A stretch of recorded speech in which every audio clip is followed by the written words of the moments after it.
Doctor Shamu মাহানি।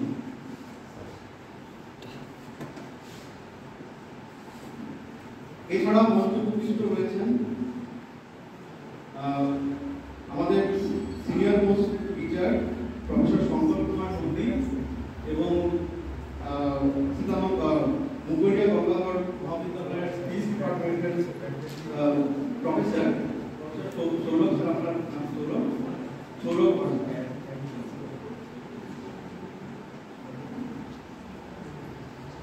প্রথমে মঞ্চে উপবিষ্ট সবাইকে ফুল এবং উত্তরীয় দিয়ে বরণ করে নেবেন আমাদের ফিজিক্স ডিপার্টমেন্টের প্রাক্তন ছাত্রী রিম্পা এবং বর্তমান প্রথম বর্ষের ছাত্র শান্তনু রিম্পা। রিম্পা থেকে পুষ্পস্তবক দিয়ে বরণ করবে, তারপর শান্তনু উত্তরীয় সুশ্রী দিয়ে বরণ করবে।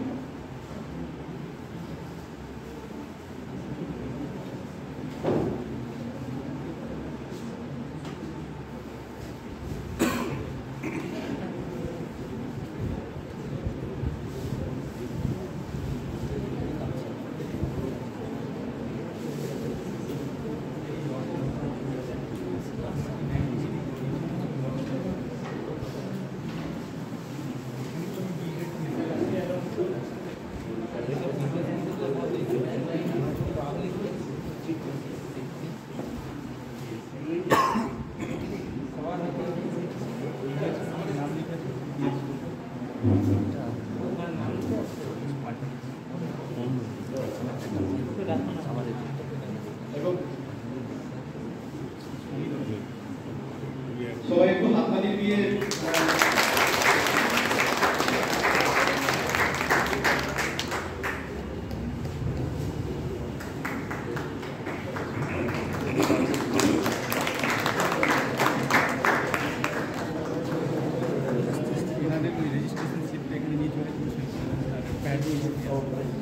কাজে শুরু করে আমাদের হয়ে গেছে। এরপর প্রদীপ প্রজ্বলন দিয়ে অনুষ্ঠানের শুভ সূচনা করবেন আমাদের প্রিন্সিপাল স্যার।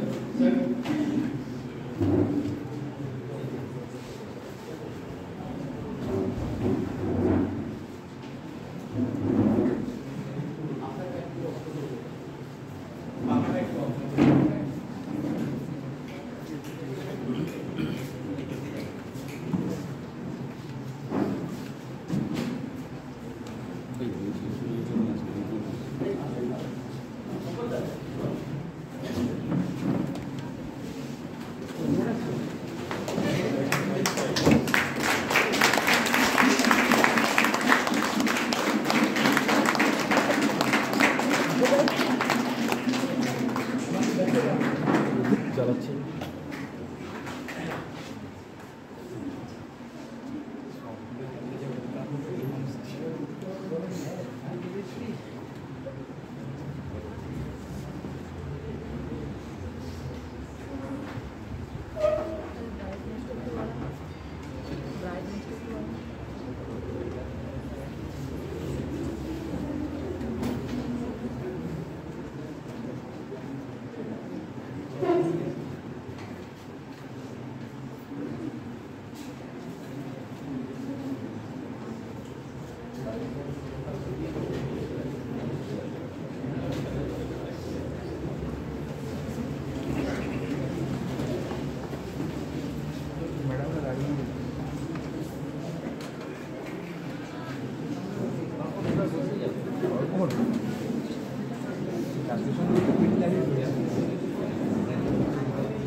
অসুবিধা ছেড়ে দাও গরমে থাকতে পারে দেখি এখানে দাও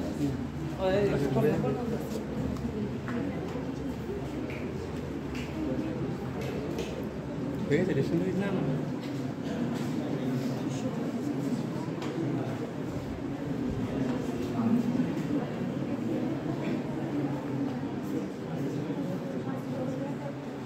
এরপর উদ্বোধনী সঙ্গীত পরিবেশন করবেন প্রফেসর কৃষ্ণগোপাল অধিকারী স্যার, যিনি সংস্কৃত ডিপার্টমেন্টের এইচওডি এবং আমাদের কলেজের প্রাক্তন পিআইসি স্যার। প্লিজ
পুণ্য ভারত ভূমি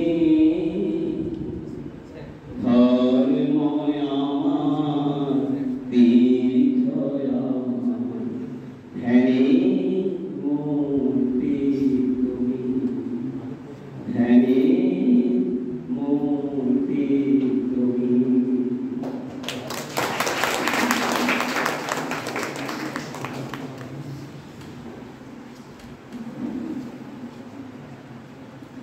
স্যারের এই অসামান্য সঙ্গীতের জন্য স্যারকে প্লিজ আরেকবার সবাই একটু হাততালি দিন। এরপর প্রিন্সিপাল স্যারকে আমি অনুরোধ করবো কিছু প্রারম্ভিক বক্তব্য রাখবেন।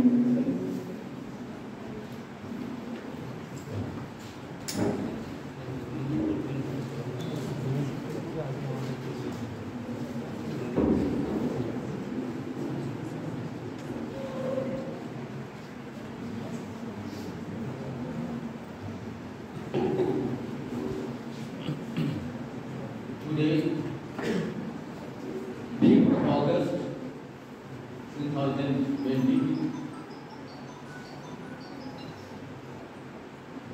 one-day national seminar on light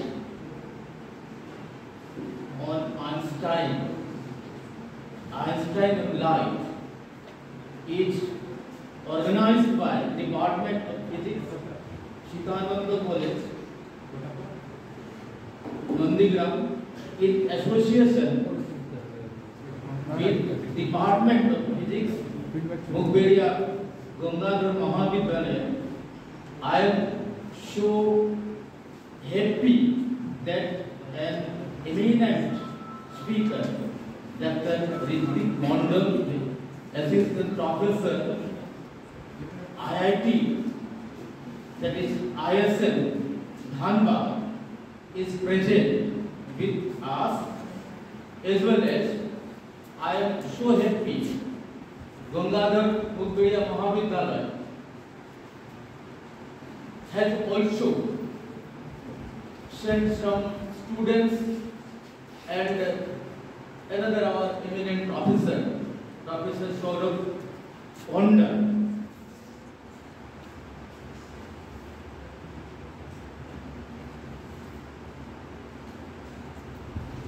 All are present with us, especially our eminent speaker,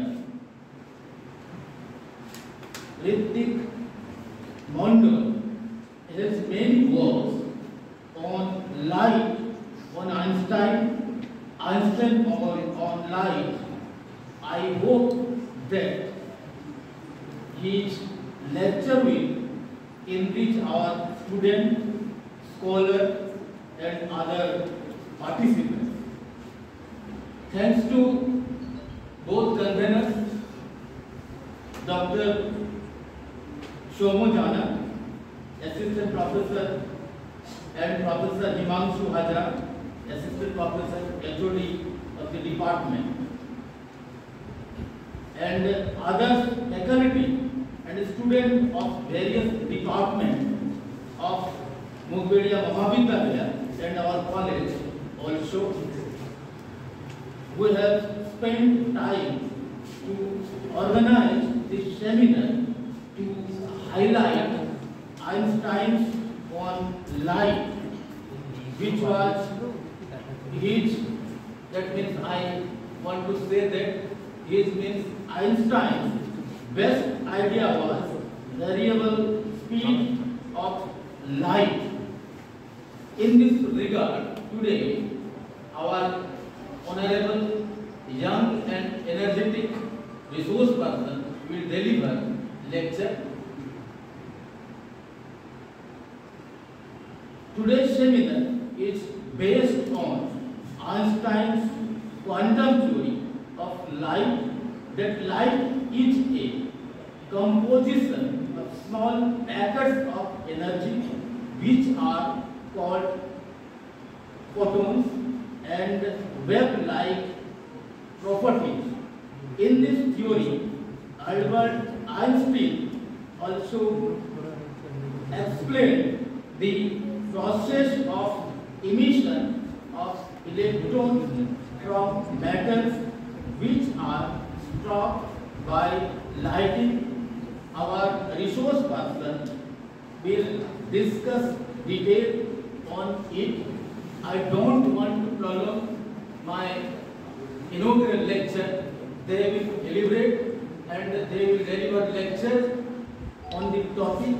I wish grand success of this seminar. Thanks to all.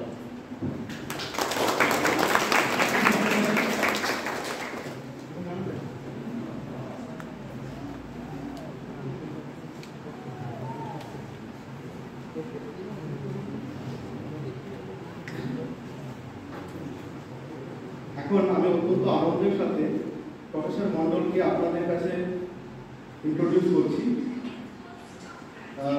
Professor Mondal BSc complete করেছেন রামকৃষ্ণ মিশন বিদ্যা মন্দির বেলুড় মঠ থেকে। তারপর উনি এমএসসি করেছেন আইআইটি বোম্বে থেকে। এরপর উনি পিএইচডি করতে বিদেশে যান, উপসালা ইউনিভার্সিটি সুইডেন থেকে পিএইচডি করেন। পিএইচডি কমপ্লিট করার পর উনি প্রথমে জার্মানির ইউনিভার্সিটি অফ কনস্ট্যান্স এবং তারপর ইনস্টিটিউট অফ ফিজিক্স প্রাগ, চেক রিপাবলিক এর পোস্ট ডক্টরাল রিসার্চার হিসেবে নিয়োজিত ছিলেন। এখানে আমি বিশেষভাবে উল্লেখ করতে চাই যে উনি আলেকজান্ডার ভন হাম্বল্ট ফেলো, যেটা ইন্টারন্যাশনালি খুবই প্রেস্টিজিয়াস ফেলোশিপ হিসেবে স্বীকৃত। এছাড়াও উনি সুইডিশ রিসার্চ কাউন্সিল থেকে ইন্টারন্যাশনাল পোস্ট ডক্টরাল ফেলোশিপ অ্যাওয়ার্ডও পেয়েছেন। ওনার গবেষণার মূল বিষয়বস্তু theoretical quantum matter physics, particularly atomic speed dynamics in complex magnetic materials, magnetism and spectronics, ultra fast terahertz spectronics, etc. এইরকম একজন ইন্টারন্যাশনালি এস্টাবলিশড সায়েন্টিস্ট এবং IIT ধানবাদের মতো premier national ইনস্টিটিউটের ফ্যাকাল্টিকে আজকে আমাদের কাছে পেয়ে আমরা অত্যন্ত খুশি এবং গর্বিত। আমরা প্রফেসর ডক্টর মন্ডলকে তার ব্যস্ততার মাঝেও আমাদের তার মূল্যবান সময় দেওয়ার জন্য অশেষ ধন্যবাদ জানাই এবং কলেজের পক্ষ থেকে একটি মেমেন্টো তুলে দেওয়ার জন্য আমাদের প্রিন্সিপাল স্যারকে এরপর অনুরোধ করব।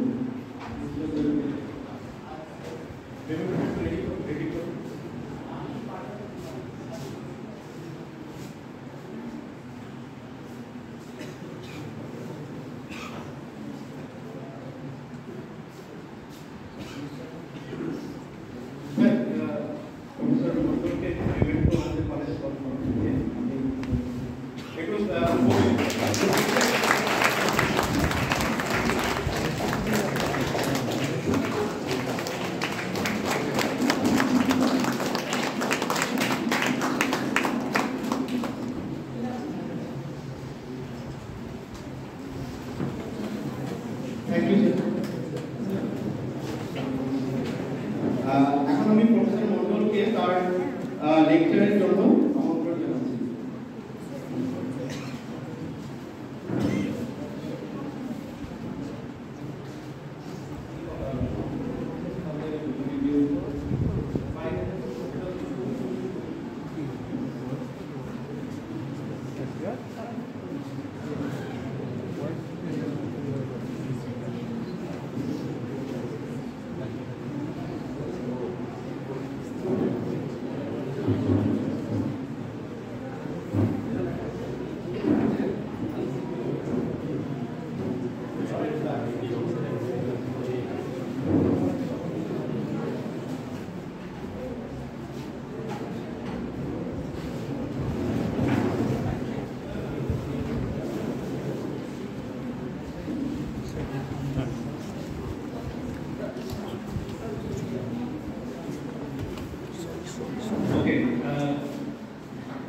আমি আজকে একটি টপিকটা আমি চুজ করেছি লাইট অফ আইনস্টাইন রাইট।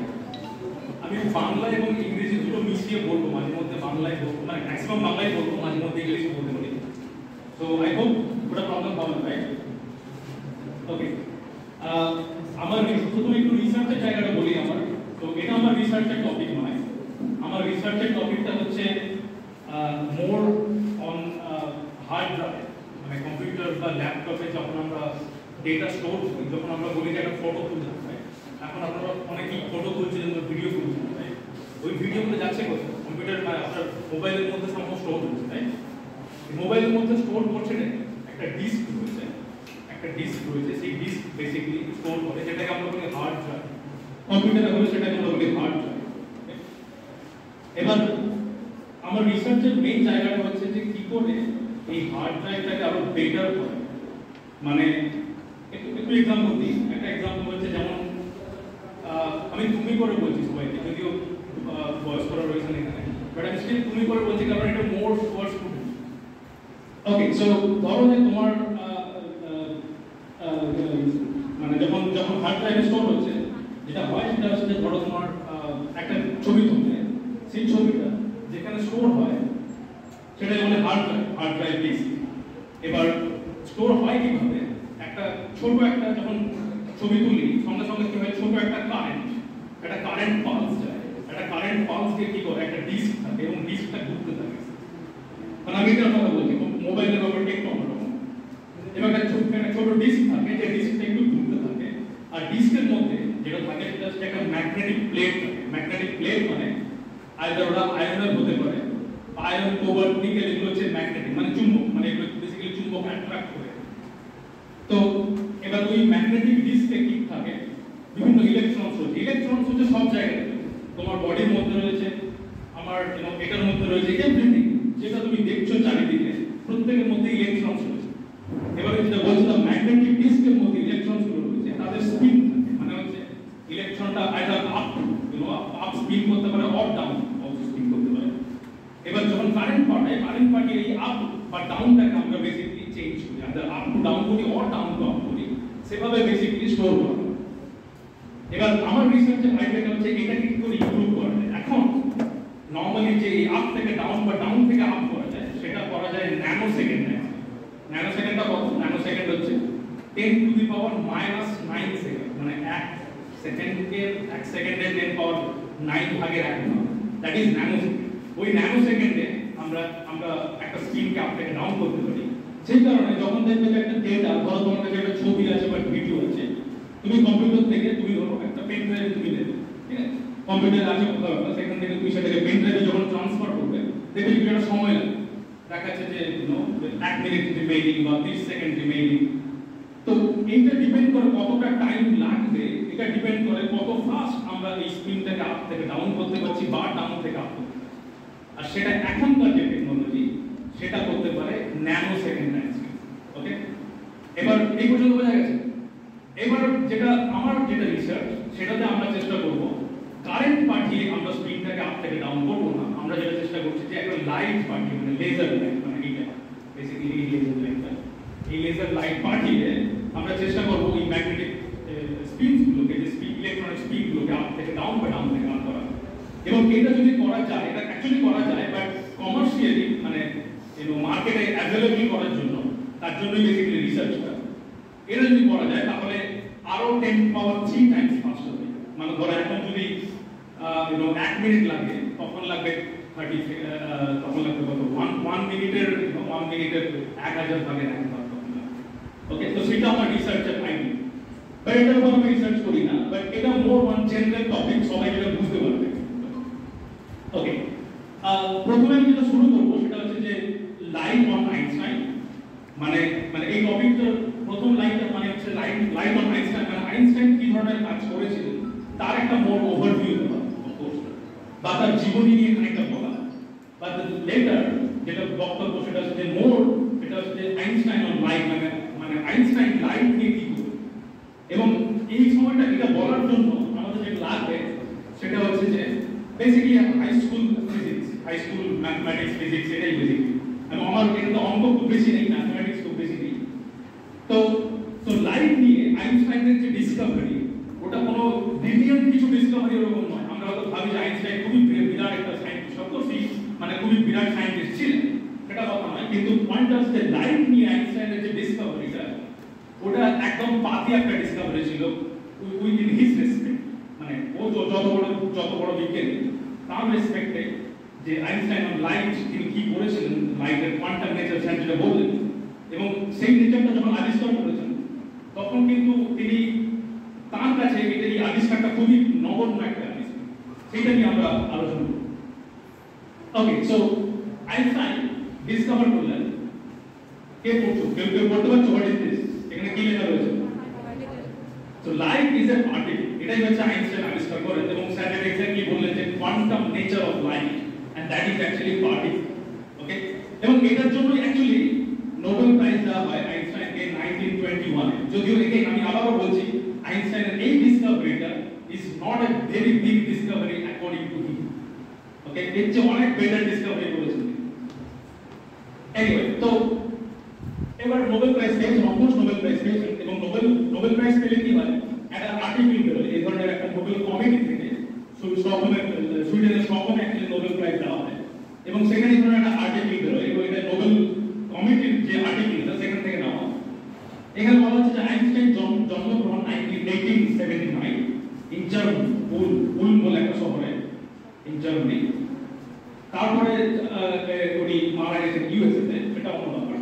এবার যখন প্রাইজ দেওয়া হয়, যখন নোবেল প্রাইজ দেওয়া হয়, তখন অ্যাকচুয়ালি নোবেল কমিটিকে এটাও বলতে হয় যে কেন তাকে নোবেল প্রাইজটা দেওয়া হয়। ওকে, এবং আইনস্টাইনের জন্য এখানে লিখছেন, নোবেল কমিটি লিখছেন যারা নোবেল প্রাইজ দিয়েছেন, যে for his services to theoretical physics and especially for his discovery of the law of photoelectric effect. Law of photoelectric effect exactly the thing যেটা বলছিলাম, যে light is a particle. Okay, light is a particle. Okay, Albert Einstein একটা ছোট video ছিল, but somehow এটা কাজ করছে না। তো এটা বেসিক্যালি মোর পৃথিবীর ম্যাপটা, এবং এখানে আমরা ভারত, আমরা বসে রয়েছি কোন জায়গায় আমরা বসে রয়েছি বুঝতেই পারছি আমরা। আইনস্টাইন জন্মগ্রহণ করেন জার্মানি সামওয়্যার এরকম জায়গায়। ওকে, জার্মানির মধ্যে একটা হবে। তিনি প্রথম জন্মগ্রহণ করেন উলম বলে একটা শহরে, এটা জার্মানি। ওকে, এটা জার্মানি।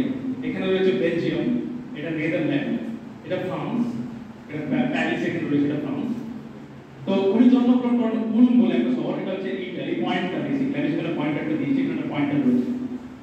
তিনি জন্মগ্রহণ করার কিছু সপ্তাহ পরে, মেবি মাসখানেক পরে তার পুরো ফ্যামিলি তারা শিফট করে যান মিউনিক বলে একটা শহর। মিউনিক জার্মানির অনেক বড় শহর, এখানে জার্মানির অনেক বড় শহর, এখানে তিনি তারা শিফট করে যান।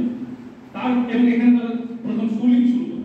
আইনস্টাইনের স্কুলিং শুরু হয় মিউনিক বলে একটা শহরে, প্রাইমারি স্কুল এবং তারপরে secondary school and so on. তারপর তার ফ্যামিলি শিফট করেন ইটালিতে। ইটালি হচ্ছে এখানে ইটালি। কিন্তু তখন আইনস্টাইন তিনি ফ্যামিলির সঙ্গে, মানে বাবা মার সঙ্গে বেসিক্যালি তিনি শিফট করতে চাননি। তখন তিনি কি করলেন, তিনি গেলেন সুইজারল্যান্ড। সুইজারল্যান্ডের আরাউ বলে একটা শহর, এই জায়গাটাতে আরাউ বলে একটা শহর। এখানে তিনি স্কুলিং কমপ্লিট করেন, মানে আপ টু হাই স্কুল। এখানে তিনি হাই স্কুল কমপ্লিট করেন।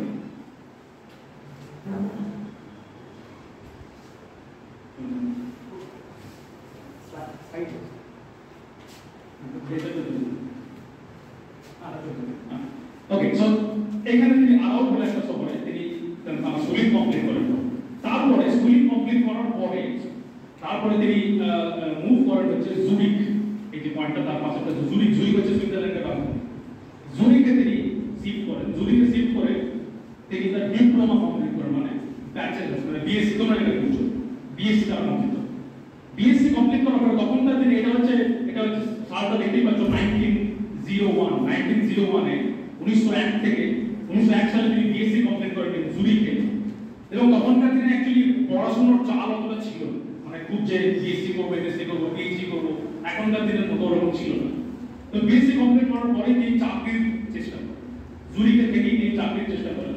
তার জন্য তাকে জুরিকের, যদিও তিনি জার্মানিতে জন্মগ্রহণ করেছেন, তার মানে জার্মান সিটিজেন, তিনি জার্মানির নাগরিক, বাট তিনি অ্যাকচুয়ালি জুরিকে যখন যান, জুরিকে গিয়ে দেখেন যে যখন চাকরি নিতে হবে ওখানে, তখন তিনি অ্যাকচুয়ালি তাকে সুইজারল্যান্ডের সিটিজেনশিপ দিতেন। সুইজারল্যান্ডের সিটিজেনশিপ দিয়ে তারপর তিনি অ্যাকচুয়ালি ওখানে চাকরির চেষ্টা করেন। বাট অ্যাকচুয়ালি তিনি চেয়েছিলেন যে টিচিং করাতে, মানে প্রফেসর বা টিচার, প্রফেসর এইরকম লাইনে তিনি থাকতে চেয়েছিলেন।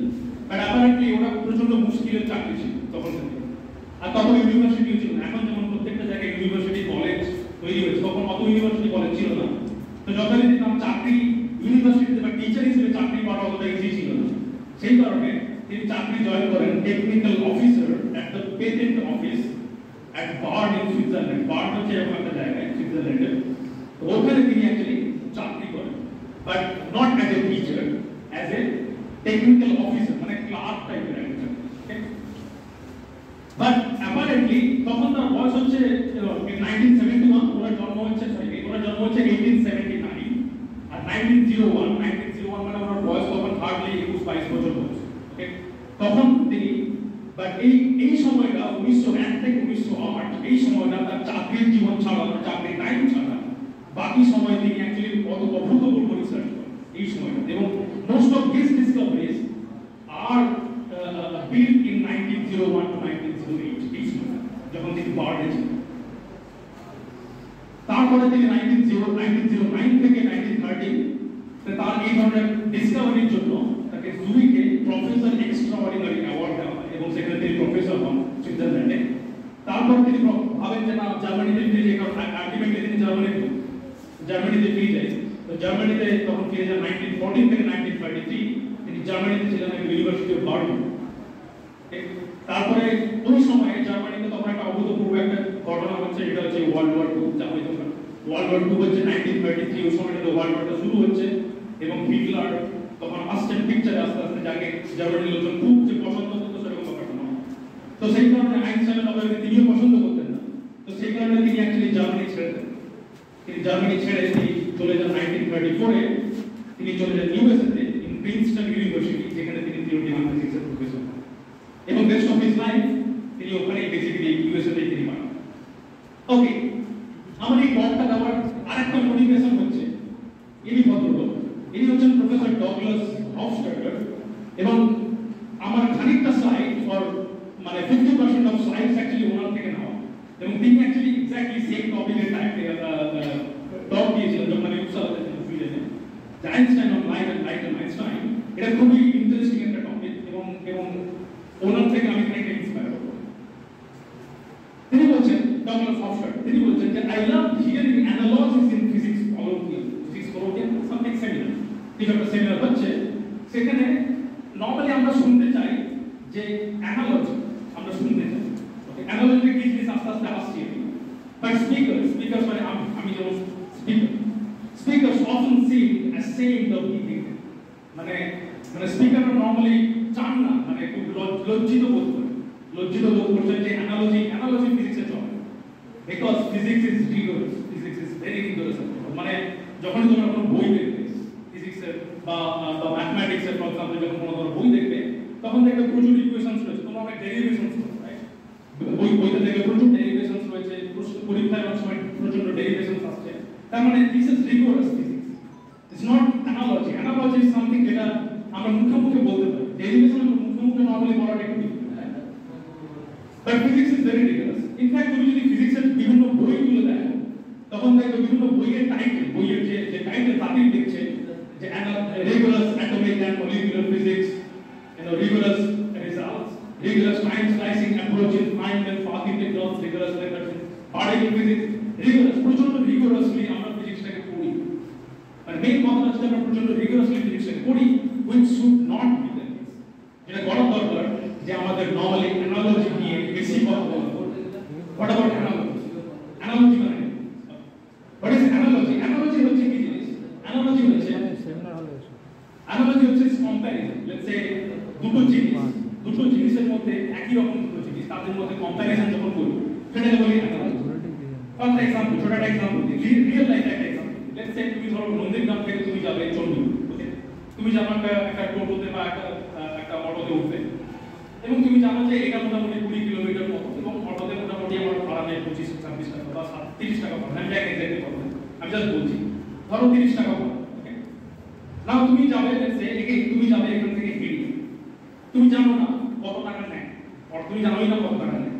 তুমি যেহেতু জানো এখান থেকে চন্ডীপুর যেতে আমার 30 টাকা নেয়, এটা 20 কিলোমিটার, তখন তুমি এটাও গেস করতে পারো যে এখান থেকে যখন হেরিয়ে যাবো, সেটা ধরো মোটামুটি হয়তো একটু বেশি কিলোমিটার, 25 কিলোমিটার হবে, তখন এখানে যখন 30 টাকা নেয়, তখন সেখানে হয়তো আমার 25 টাকা, আর বেশি না কথা। অটোওয়ালা যদি বলে যে না আমি 50 টাকা নেবো, তখন তুমি তার সাথে ঝামেলা করতে বলবে যে না এখান থেকে 30 টাকা নেয়, এখানে 50 টাকা নেবে। তো এটাই হচ্ছে অ্যানালজি। অ্যানালজি ইজ সামথিং যখন তুমি একটা সাথে একটা কানেক্ট করতে পারবে, because you know one and you can connect with the other one because they are more or less similar, they are not that different. Okay? So analogy in comparison between two objects or system of objects that highlights aspects in which they are thought to be similar. And real life আমরা normally analogy প্রচুর use করি, এটা হয়তো তোমরা জেনে করো না জেনেও প্রচুর analogy আমরা এই ধরনের analogy প্রচুর ইউজ করি, but physics এও analogy is very important, এটা আমরা normally করি না. Okay? এরপর in physics analogy is used to help visualize and communicate concepts that are beyond sensory perception. Okay? মানে হচ্ছে যে ধরো ইলেকট্রন, ওকে, ইলেকট্রন ধরো একটা ইলেকট্রন আমার কাছে আছে, আমরা ইলেকট্রনকে দেখতে পাই ইলেকট্রনকে? কিছু তো বলো, হ্যাঁ কি না? না, দেখতে পাই, রাইট? বাট এখানে অ্যানালজিটা ইম্পর্টেন্ট যে ইলেকট্রনকে আমরা দেখতে পাচ্ছি না, কোনো একটা জিনিসকে আমরা দেখতে পাই না, বাট সেই জিনিসটা কি ধরনের বিহেভ করে, রাইট? আমরা ইলেকট্রনকে দেখতে পাই না, বাট স্টিল আমরা ইলেকট্রনকে ইউজ করি, আমরা ইলেকট্রনকে স্টিল দেখতে পাই. তো ইলেকট্রনকে কি করে বুঝবো with analogy, and this is why basically physics by analogy is much more important, যেটা আমরা খুব বেশি কথা বলি না. analogy একটা एग्जांपल দিই, সোলার সিস্টেম আমরা জানি, যেখানে আমরা সূর্য রয়েছে, তার চারিদিকে বিভিন্ন মার্কিউরি, ভিনাস, আর্থ, মার্স, প্রত্যেকটা গ্রহ তার চারিদিকে প্রদক্ষিণ করছে. সিমিলারলি আমরা যদি অ্যাটমিক মডেলে যাই, আমরা জানি যে একটা অ্যাটমের মধ্যে কি থাকে, একটা হচ্ছে নিউক্লিয়াস, এটা হচ্ছে red club, that is nucleus, এবং তার চারিদিকে বেসিক্যালি বিভিন্ন ইলেকট্রন ছিল তার চারিদিকে প্রদক্ষিণ করছে, রাইট? এবং এটা বেসিক্যালি অ্যানালগাস, মানে এইটা this is analogous to the solar system, right? Okay, আরেকটা অ্যানালজি হচ্ছে ground state of an atom. Atom ground স্টেটে কি থাকে? গ্রাউন্ড স্টেট মানে হচ্ছে ইকুইলিব্রিয়াম. গ্রাউন্ড স্টেট মানে হচ্ছে ইকুইলিব্রিয়াম মানে হচ্ছে যে তার এনার্জি সবচেয়ে মিনিমাম. মানে ধরো আমরা যদি বিছানায় শুয়ে থাকি, that would be our ground state, মানে আমাদের ক্ষেত্রে that would be our ground state, কারণ আমাদের কোনো কাজ হচ্ছে না, জাস্ট ঘুমোচ্ছি আমরা, সেটা হচ্ছে গ্রাউন্ড স্টেট. এবং এক্স্যাক্টলি এই জিনিসটা একটা অ্যাটমের জন্য এক্স্যাক্টলি এই জিনিসটা হয় গ্রাউন্ড স্টেট, মানে হচ্ছে তার সবচেয়ে লোয়েস্ট এনার্জিটা আছে. এবং this is an analogy of A ground state of N atom, যেখানে অ্যাকচুয়ালি তিনটে লোক সিনেমা দেখছে, বাট সিনেমাটা হয়তো প্রচন্ড বোরিং বা সামথিং, তারা ঘুমিয়ে পড়েছে, একদম প্রচন্ড বোরিং সিনেমা, এটা ground state. But on the other hand যদি আমরা যাই excited state of N atom, কিছু একটা তুমি দেখলে সিনেমাতে এবং তারা প্রচন্ড চিৎকার করছে, লাফিয়ে উঠেছে, তারপরে তাদের প্রচুর এনার্জি প্রচন্ড বেড়ে গেছে, and this is analogous to excited state of an atom. Okay, but এটা খুবই ফানি হয়ে গেল বলা, মানে এরকম এক্স্যাক্টলি হয় না, অ্যাটমের মধ্যে এরকম এক্স্যাক্টলি হয় না, but this is more funny হয়ে গেল. আমি যেটা কাজ করেছি, যেটা বলছিলাম, আমি যেটা কাজ করেছি সেটা একটা বিউটিফুল অ্যানালজির উপরে বেস করা. এটা হচ্ছে ডাইনামিক্স অফ, যেটা আমার মেইন আবিষ্কার সেটা হচ্ছে dynamics of A quantum mechanical speed is equivalent to a dynamic of a classical rigid symmetric top. Okay, এখানে বেসিক্যালি কি হয়, যে তুমি একটা লাট্টু নাও, ধরো একটা লাট্টু দেখছো, লাট্টুকে ঘুরিয়ে যখন লাট্টুকে যখন ঘোরাও, তখন দেখবে বিভিন্ন ধরনের ডাইনামিক্স থাকে. যখন ঘোরাও তখন দেখবে একটা হয় তার পার্টিকুলার অ্যাক্সিসের রেসপেক্টে ঘুরতে থাকে চারিদিকে, ওকে, চারিদিকে ঘুরতে থাকে. তারপরে তুমি যদি ঘুরিয়ে কিছুক্ষণ করে ছেড়ে দাও, তখন কি হবে, কিছুক্ষণ পরে নিজে অটোমেটিক্যালি পড়ে যায়, কারণ তার এনার্জি অত বেশি নেই পড়ে. ওকে, সিমিলারলি এখানে একটা ভিডিও ছিল, এটাও কাজ করছে না কারেন্টলি, বাট যেটা আবিষ্কার সেটা হচ্ছে যে লাটিমের মতোই বেসিক্যালি স্পিড, ইলেকট্রনের স্পিড, সেটা বেসিক্যালি লাটিমের মতো বেসিক্যালি ঘুরে. ওকে, লাটিমের মতো ঘুরে. তার তুমি যদি স্পিডকেও যদি ঘুরিয়ে দাও অ্যারাউন্ড এ ভার্টিক্যাল অ্যাক্সিস, এটা হচ্ছে ভার্টিক্যাল অ্যাক্সিস, তার রেসপেক্টে তুমি যদি স্পিডটাকে ঘোরাও, তাহলে এক্স্যাক্টলি লাটিমে যে ধরনের জিনিসটা হয়, এক্স্যাক্টলি ইলেকট্রনের স্পিডও একই রকম জিনিসটা. ওকে, এবং অ্যানালজি প্রচুর সায়েন্টিস্ট ইউজ করেছে, Newton, Poisson, Faraday, Maxwell, Max Planck, Sommerfeld, Bohr, Ampere, Dirac, Heisenberg, Schrodinger, প্রচুর সায়েন্টিস্ট ইউজ করেছেন অ্যানালজিটাকে. বাট হোয়াট অ্যাবাউট আইনস্টাইন প্রচন্ড মানে greatest of great scientist, right? Einstein is one of the greatest scientist, but তিনি কি এতটাই nominal জিনিসপত্র use করবেন? মানে আমরা ভাববো যে তিনি খুবই হাই স্ট্যান্ডার্ডের ফিজিসিস্ট, সুতরাং তিনি এই ছোটখাটো জিনিসপত্র অ্যানালজি নিয়ে কি করবেন, ঠিক আছে, দরকার নেই. But apparently not, actually Einstein প্রচন্ড ভাবে অ্যানালজি ইউজ করেছেন এবং সেই জিনিসটা থেকে আসবে. ইনফ্যাক্ট আইনস্টাইনের যে পেপারটা যেটার উপরে অ্যাকচুয়ালি তিনি নোবেল প্রাইজ পেয়েছেন, ওই পেপারটা যেটা বলছিলাম যে photo electric effect paper, actually it is not A paper of photo electric effect, but the Einstein's paper is about a beautiful analogy that gave birth of outstanding notion of light quantum. Okay, so light quantum বলার জন্য যেটা আমরা জানবো early history of light, লাইটের আদিম যুগের history. এটা start হয় বেসিক্যালি লাইট তো আমাদের সূর্য তো প্রথম থেকে ছিল, অফকোর্স সূর্য আমাদের মানে শুরু থেকেই রয়েছে, but then Isaac Newton actually তার টাইম এখানে টাইমটা খেয়াল করবে, ইয়ারগুলো খেয়াল করবে 1643 থেকে 1727, this is basically birth year and death year Newton প্রথম বলেন যে লাইট ইজ এ পার্টিকেল, এটা বলতে পারছেন নিশ্চয়ই, লাইট ইজ এ পার্টিকেল। তিনি কি করেন একটা প্রিজম, তিনি একটা কাঁচের গ্লাস প্রিজম ইউজ করার পরে তিনি দেখেন যে সূর্য থেকে যে হোয়াইট লাইট আসছে সেই লাইটটা বেসিক্যালি গ্লাস প্রিজমকে ক্রস করার পরে 7খানা ডিফারেন্ট লাইটে ভেঙে যাচ্ছে, হিপজিয়াস, রাইট? হিপজিয়াস মানে বেরিয়াস কভার, বাংলায় বলে বেরিয়াস কভার, রাইট? আর তিনি বলেন যে কর্পাসকুলার থিওরি অফ লাইট, এবং এই থিওরিটা তিনি প্রথম প্রপোজ করেন, corpuscular theory of light. Light is made of small and extremely light particles called corpuscles. Okay? এটা আইনস্টাইন প্রথম নিউটন প্রথম বলেন, এবং অনেক আগে, এটা 1643 থেকে 1727। তারপরে অ্যাকচুয়ালি সিমিলার টাইমে যিনি ছিলেন তিনি হচ্ছেন রবার্ট হুক, 1635 থেকে 1703। এই সময়টা রবার্ট হুক, তিনি আরেকজন সায়েন্টিস্ট, তিনি বলেন না light is a wave, light is not a particle, light is a wave. এইগুলো পড়বে, এটা পড়তে পারছেন নিশ্চয়ই, লাইট ইজ এ ওয়েভ। এবং তিনি কি করেন উল্টোটা, তিনি বলেন যে যেহেতু বিভিন্ন ওয়েভলেন্থে ভেঙে যাচ্ছে, যখন আমরা সূর্য থেকে যে হোয়াইট লাইট আসছে প্রিজমের মধ্য দিয়ে ক্রস করার পরে 7খানা লাইটে ভেঙে যাচ্ছে, তিনি বলেন যে light was made up of white wavelengths. Okay, white wavelength যেটা আসছে, white wavelength, and colored light যেটা তার প্রিজমের পরে যেটা পাচ্ছি colored light, that occurred while light passes through lens of prism and that became corrupted. মানে as if সূর্য থেকে যে লাইট আসছে হোয়াইট লাইট, that ওখানে কোনো করাপশন নেই, ওখানে কোনো করাপ্টেড নয়, বাট যখন প্রিজমকে ক্রস করছে হোয়াইট লাইটটা, তখন তার করাপ্টেড হয়ে যাচ্ছে, সেই কারণে তাদের নিজেদের চেহারা বেরিয়ে যাচ্ছে, বিভিন্ন কালার বেরিয়ে যাচ্ছে। তো তিনি বলেন যে লাইট ইজ এ ওয়েভ। তারপর থমাস ইয়াংস ইয়ারটাও থেকে খেয়াল করবে 1773 থেকে 1829, তিনি বলেন যে লাইট ইজ এ ওয়েভ, এবং তিনি যেটা করেন সেটা তোমরা হয়তো এক্সপেরিমেন্টও করো, এখানে ইয়াংস ডাবল স্লিট এক্সপেরিমেন্ট, ফিজিক্সে নিশ্চয়ই করবে হয়তো। ইয়াংস ডাবল স্লিট এক্সপেরিমেন্ট করা হবে, লাইট ক্রস করে দুটো স্লিট থাকে, দুটো স্লিটের মধ্যে দিয়ে লাইট গিয়ে যে এক্সপেরিমেন্ট হয়, that ensures যে light is a wave, and এটা বেসিক্যালি থমাস ইয়াংয়ের এক্সপেরিমেন্ট।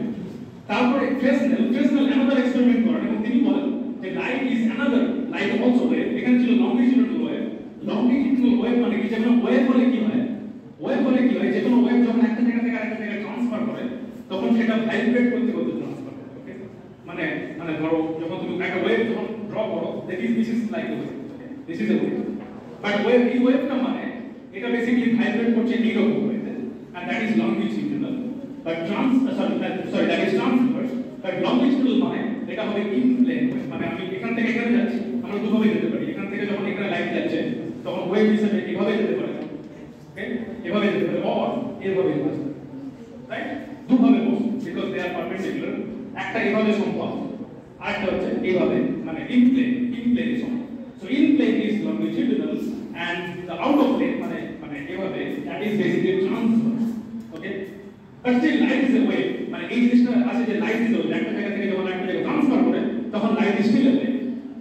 ওকে, তখন এলেন ম্যাক্সওয়েল ফিজিক্সের অনেক বড় বিজ্ঞানী, অফকোর্স অনেক বড় বিজ্ঞানী, তোমরা নিশ্চয়ই পড়েছো ম্যাক্সওয়েল ইকুয়েশন, নিশ্চয়ই পড়েছো, অনেক বড় বিজ্ঞানী ম্যাক্সওয়েল। বাট আমি ওই ইকুয়েশনস গুলো যাচ্ছি না, তিনি যখন ইকুয়েশনস গুলো ডিরাইভ করেন এই সময়টাতে 1931 থেকে 79 এর মধ্যে, যখন তিনি ইকুয়েশনস গুলোকে ডিরাইভ করেন ম্যাক্সওয়েলের বিভিন্ন রকম ইকুয়েশনস গুলো, তখন তিনি একটা অদ্ভুত রকম একটা জিনিস খুঁজে পান। তিনি পান তার আমার ইকুয়েশনে দুটো কনস্ট্যান্ট ছিল, একটা হচ্ছে μ0, একটা হচ্ছে ইপসিলন। μ0 টা হচ্ছে ম্যাগনেটিক পারমিয়াবিলিটি বলে একদমই, আর ইপসিলন 0 হচ্ছে ইলেকট্রিক সার্কিট বলে না, পারমিটিভিটি ওটা পারমিটিভিটি। এবং এই দুটো জিনিস যখন আইনস্টাইন যখন তার ইকুয়েশনগুলো লিখছেন এবং ডিরাইভ করে তিনি দেখছেন যে একটা অদ্ভুত রকম রিলেশন, এবং রিলেশনটা হচ্ছে 1/√√ of epsilon 0 and μ0, this is G10⁸ metre second. এবং এটা তিনি ম্যাক্সওয়েল কিন্তু লাইটের উপর কোনো কাজই করেননি। ম্যাক্সওয়েল তিনি অন্য রকমের ইলেকট্রোম্যাগনেটিক থিওরির কাজ করছিলেন, তার সাথে লাইটের কোনো রকম কোনো সম্পর্ক ছিল না। কারণ তিনি যখন ইলেকট্রোম্যাগনেটিক থিওরির বিভিন্ন ইকুয়েশনগুলোকে লেখেন, লেখার পরে তিনি দেখেন যে this one and G10⁸ multiplied by 10⁸ metre per second, এটা অলরেডি এস্টাবলিশড ছিল, this was the speed of light।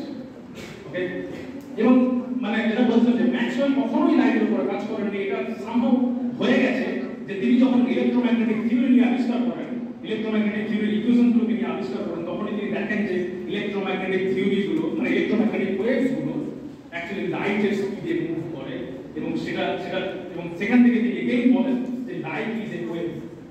Okay, light is a wave, transverse and also electromagnetic. Okay, Einstein পরে লিখছেন তখন অ্যাকচুয়ালি ম্যাক্সওয়েল বেঁচে নেই, ম্যাক্সওয়েল মারা গেছেন 1879 এ। আইনস্টাইন 1940s এই সময়টাতে আইনস্টাইন ম্যাক্সওয়েলের সম্পর্কে লিখছেন। তিনি বলছেন imagine Maxwell's feelings when the differential equations he had formulated, differential equations গুলো তিনি লিখেছিলেন ইলেকট্রোম্যাগনেটিক থিওরির জন্য, proved to him that electromagnetic fields spread in form of polarized waves and at the speed of light. Okay, মানে electromagnetic field এর কাজ করার সঙ্গে সঙ্গে তিনি দেখছেন যে এইগুলো অ্যাকচুয়ালি লাইটের স্পিডে মুভ করে। Come on, this is very good, right? To few men in the world has such an experience been vouchsafed. Vouchsafed মানে অনেক মানে পৃথিবীতে খুবই কম লোক আছে, হাতে গোনা যায় দু একজন হয়তো, তাদের কাছে এই ধরনের একটা এক্সপেরিয়েন্স হয়েছে। আমি মানে ভাবো তুমি কিছু একটা করছো, সে জীবনে যে কোনো কিছু হতে পারে, ফিজিক্সে হতে পারে, আমার ব্যাপার নয়, তুমি সামথিং কিছু একটা করছো, করতে হঠাৎ করে দেখলে যে আরে কিছু একটা বেরোলো, সেটা সিমিলার এক্স্যাক্টলি একই জিনিস একটা সামথিং যেটা অলরেডি এক্সিস্ট করে। তাহলে এটা খুবই একটা অদ্ভুত রকমের আবিষ্কার, অদ্ভুত রকমের একটা ফিলিং একটা। এটাই বেসিক্যালি আইনস্টাইন বলছেন অন ম্যাক্সওয়েল। আবার হিস্ট্রিতে ফিরে যাই, হিস্ট্রিতে তখন হচ্ছে যে ম্যাক্সওয়েলের পরে যিনি হেনরি হার্টজ তখন এই সময়টাতে হেনরি হার্টজ কি করছেন, তিনি তখনও পর্যন্ত এক্সপেরিমেন্টাল কোনো প্রুফ ছিল না, লাইটের বা রেডিয়েশন তখন কোনো এক্সপেরিমেন্টাল প্রুফ ছিল না। হেনরি হার্টজ প্রথম এক্সপেরিমেন্টাল প্রুফ করেন। তিনি কি করেন, তিনি কিছু ম্যাগনেটিক কয়েল রাখেন এখানে, দিয়ে এখানে তিনি কারেন্ট পার্টি ম্যাগনেটিক কয়েল থেকে যে ফ্লাস্ক তৈরি হচ্ছে, সেই ফ্লাস্ক থেকে বেসিক্যালি কিছু রেডিয়েশন যাচ্ছে, কিছু রেডিয়েশন তৈরি হচ্ছে এখানে, এবং এই রেডিয়েশন গুলো ক্যাপচার করার জন্য তিনি একটা রিসিভার রাখেন, এখানে রিসিভার রাখেন, এবং এই যে রেডিয়েশন ওয়েভ গুলো গিয়ে বেসিক্যালি রিসিভারে যখন পড়ে তখন তিনি অ্যাকচুয়ালি তিনি ডিসটেন্সটা জানতেন, এবং ডিসটেন্সটা জানার পরে তিনি তার ভেলোসিটি ক্যালকুলেট করেন, কখন তৈরি হচ্ছে রেডিয়েশনটা এবং কত সময় পৌঁছচ্ছে এই টাইমটা তিনি জানেন, ডিসটেন্সটা জানেন, তার মানে তিনি ভেলোসিটিটা তিনি বার করবেন। ওকে, তিনি যখন ভেলোসিটি বার করেন তখন তিনি বলেন যে indeed light is an experimental proof of electromagnetic waves, যেটা অলরেডি ম্যাক্সওয়েল বলেছে। ওকে, তো light is a wave, light is not a particle. So এই পর্যন্ত light is a particle only Newton বলেছেন, একদম শুরুতে বলেছিলেন নিউটন যে light is a particle, but after so long মানে নিউটনের সালটা ছিল মোটামুটি 1650-1670 এরকম সময়, আর তখন থেকে অলরেডি ধরো তোমার 200 বছর বেশি, অলমোস্ট 200 বছরের বেশি পেরিয়ে গেছে, but light is still a wave, light is not a particle. তখন এই সময়টাতে 1900 সালের একটু আগে 1890 বা এই সালটাতে কি হচ্ছে, একটা ব্ল্যাক বডি রেডিয়েশনের একটা এক্সপেরিমেন্ট। ব্ল্যাক বডি রেডিয়েশনের এক্সপেরিমেন্ট হয় কিভাবে, যে একটা বেসিক্যালি ক্যাভিটি তৈরি, ব্ল্যাক বডি মানে হচ্ছে যে একটা বডি যেটা সমস্ত কিছু ক্যাপচার, সমস্ত কিছু অ্যাবজর্ব করে নিতে পারে, কোনো কিছু রিফ্লেক্ট করে না, কোনো কিছু রিফ্লেক্ট করে না। ফর এক্সাম্পল মানে ধরো একটা বডি আছে যাতে কোনো লাইট বা কোনো কিছু গেলে সেটা বেসিক্যালি ঢুকে যাবে, ওখান থেকে বেরোবে। ওকে, এখানে ঢুকে মানে অ্যাবজর্ব হয়ে যাবে basically, that is a black body. তো এখানে এক্সপেরিমেন্টটা কি ছিল, এক্সপেরিমেন্টটা ছিল যে নরমালি ব্ল্যাক বডি তৈরি করা হয় ক্যাভিটি দিয়ে। একটা ক্যাভিটি মানে হচ্ছে ধরো একটা স্ফিয়ার, একটা হলো স্ফিয়ার, ভেতরে কিছু নেই, ফাঁকা স্ফিয়ার একটা ছোট্ট পিন হোল করেছে, ওকে, ছোট্ট একটা পিন হোল করেছে, দিয়ে সেখান থেকে তুমি কিছু লাইট তার মধ্যে ঢোকাচ্ছ, এই পিন হোলটা দিয়ে তুমি লাইট ঢোকাচ্ছ। লাইট ঢোকানোর পরে কি হবে, যেটা হবে লাইট হচ্ছে, যেহেতু এটা বেরোতে পারবে না, লাইট বিভিন্ন ওয়ালে ওরা লাইট করবে, বিভিন্ন ওয়ালে ধাক্কা দেবে, ধাক্কা দিয়ে তাদের নিজেদের কালার চেঞ্জ, নিজেদের কিছু এনার্জি লুজ করবে, নিজেদের এনার্জি লুজ করে তাদের যখন এনার্জি লুজ করছে তার মানে তাদের ফ্রিকোয়েন্সি ওয়েভলেন্থ চেঞ্জ হচ্ছে, যখন এই ফ্রিকোয়েন্সি ওয়েভলেন্থ চেঞ্জ হবে তখন তাদের কালার ডিফারেন্ট হবে। ওকে, এটা ব্ল্যাক বডি রেডিয়েশন। এবং এই ব্ল্যাক বডি রেডিয়েশন একটা এক্সপেরিমেন্ট ছিল। এই এক্সপেরিমেন্টের পরে যেটা আসে সেটা হচ্ছে একটা ডেটা, মানে এক্সপেরিমেন্ট, অফকোর্স একটা এক্সপেরিমেন্ট যখন তোমরা করো তখন জানো যে কিছু ডেটা পয়েন্ট তৈরি হয়, একটা ডেটা পয়েন্ট তৈরি হয়, তারপর তোমরা গ্রাফে প্লট করো, সেটাকে প্লট করে দেখো যে রেজাল্টটা কত হলো বা তার এরর কত হলো, এরকম দেখো তোমরা। এবং সিমিলারলি এরকম একটা এক্সপেরিমেন্ট করা হয়েছিল, এবং এক্সপেরিমেন্টের রেজাল্ট হচ্ছে এদিকে ফ্রিকোয়েন্সি রয়েছে, বিভিন্ন ফ্রিকোয়েন্সি, যেটা বলছিলাম যে কালার চেঞ্জ হয়ে যায়, ফ্রিকোয়েন্সি চেঞ্জ হয়ে যায়, আর এদিকে রয়েছে ইন্টেন্সিটি, কতটা ইন্টেন্স, ওই ফ্রিকোয়েন্সি লাইট কতটা অ্যামাউন্টের আছে, এই ওয়াই অ্যাক্সিসে। এবং এরকম একটা এক্সপেরিমেন্টাল প্লট পাওয়া গেছে।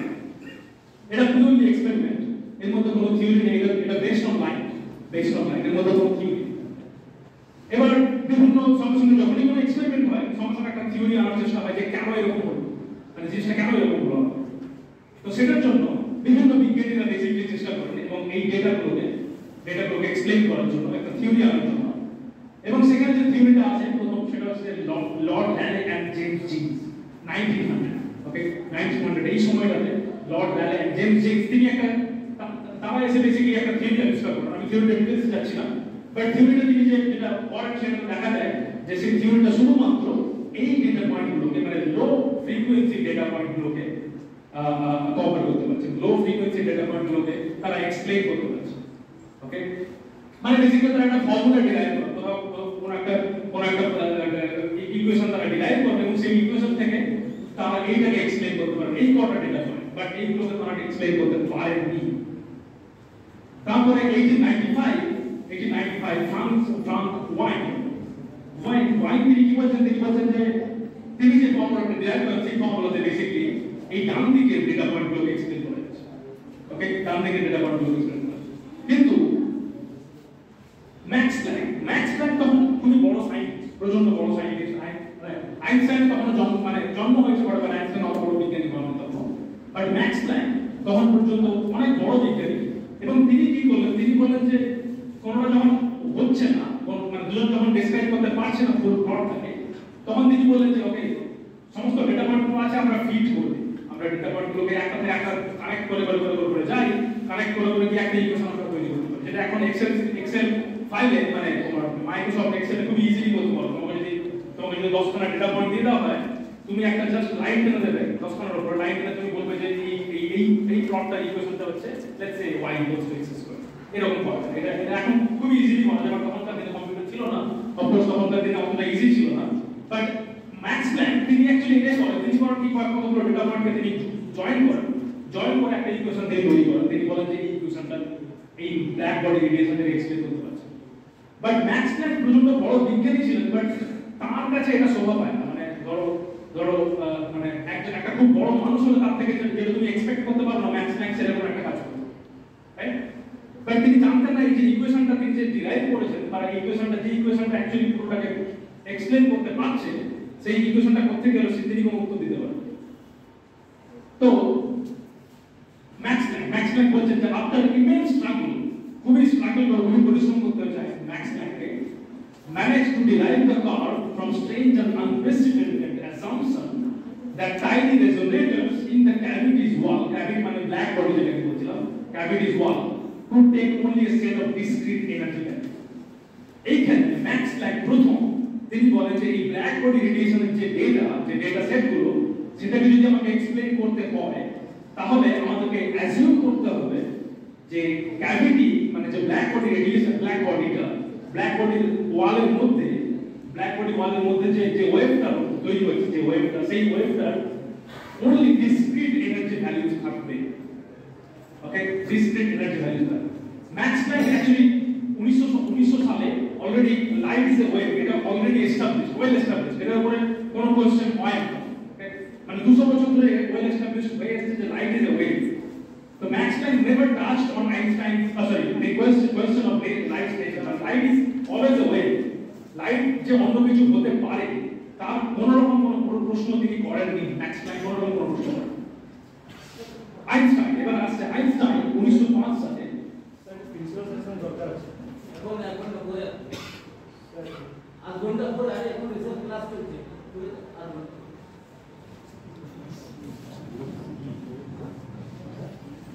তো আইনস্টাইন তখন 1905 সালে আইনস্টাইন তখন থেকে আমি তখন ব্যাকে ফিরে যাই যেটা তুমি বলছিলাম যে আইনস্টাইন তখন technical officer of class 3 rank in patent office যেটা শুরুতে বলছিলাম যে আইনস্টাইন তখন 1901 থেকে 1908 সাল আইনস্টাইন তখন এই পেটেন্ট অফিসে থাকেন এবং ওইখানে আইনস্টাইন যখন থাকেন তখন তিনি লেখেন it strikes me that the recent observations of black radiation of photoluminescence of the production of cathode rays by ultraviolet light and other types of phenomena that involve the production and transformation of light might better be understood through the notion that the energy carried by light is distributed discontinuously in space.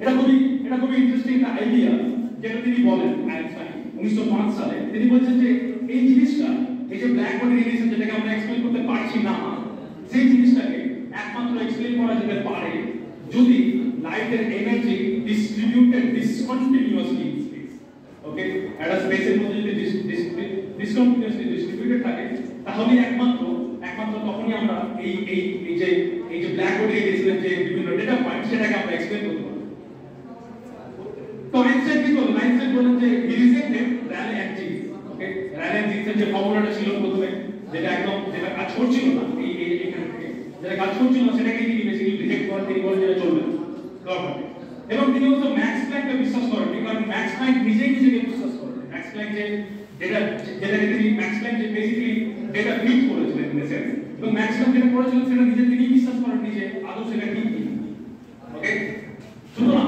তিনি বিশ্বাস করলেন wine ওকে ওয়াইনকে তিনি বিশ্বাস করলেন এবং ওয়াইনকে বিশ্বাস করার পর ওয়াইন অ্যাকচুয়ালি এই ধরনের একটা ইকুয়েশন তিনি ডিরাইভ করেন আমরা ইকুয়েশনের ডিটেইলসে যাব না বাট ওয়াইনের এই ইকুয়েশনটা দেখার পরে তিনি আইনস্টাইন তিনি যেটা তার যেটা মনে পড়ে সেটা হচ্ছে ওই অ্যানালজি তার যেটা মনে পড়ে সেটা হচ্ছে অ্যানালজি যেটা বলছিলাম এবং এই অ্যানালজিটা কি it was basically for ideal gas kinetic theory of ideal gas কিভাবে বিহেভ করে একটা জায়গা থেকে আরেকটা জায়গায় যায় বা একটা বেলুনের মধ্যে যদি আমরা গ্যাসকে রাখি তাহলে গ্যাসের পার্টিকেলগুলো কিভাবে মুভ করে সেটা অলরেডি ওয়েল এস্টাবলিশড মানে কাইনেটিক থিওরি অফ গ্যাস এটা অলরেডি ওয়েল এস্টাবলিশড তো আইনস্টাইন তখন তার মনে পড়ে অ্যাকচুয়ালি যে ওই বিনের এই ইকুয়েশনটা দেখে সিমিলার একটা ইকুয়েশন অ্যাকচুয়ালি অলরেডি তিনি দেখেছিলেন কাইনেটিক থিওরি অফ গ্যাস যেটা অলরেডি ওয়েল এস্টাবলিশড তার মানে হচ্ছে একটা বেলুন রয়েছে তার মধ্যে বিভিন্ন গ্যাস মলিকিউলস রয়েছে এবং বিভিন্ন গ্যাস মলিকিউলসগুলো বিভিন্ন স্পিডে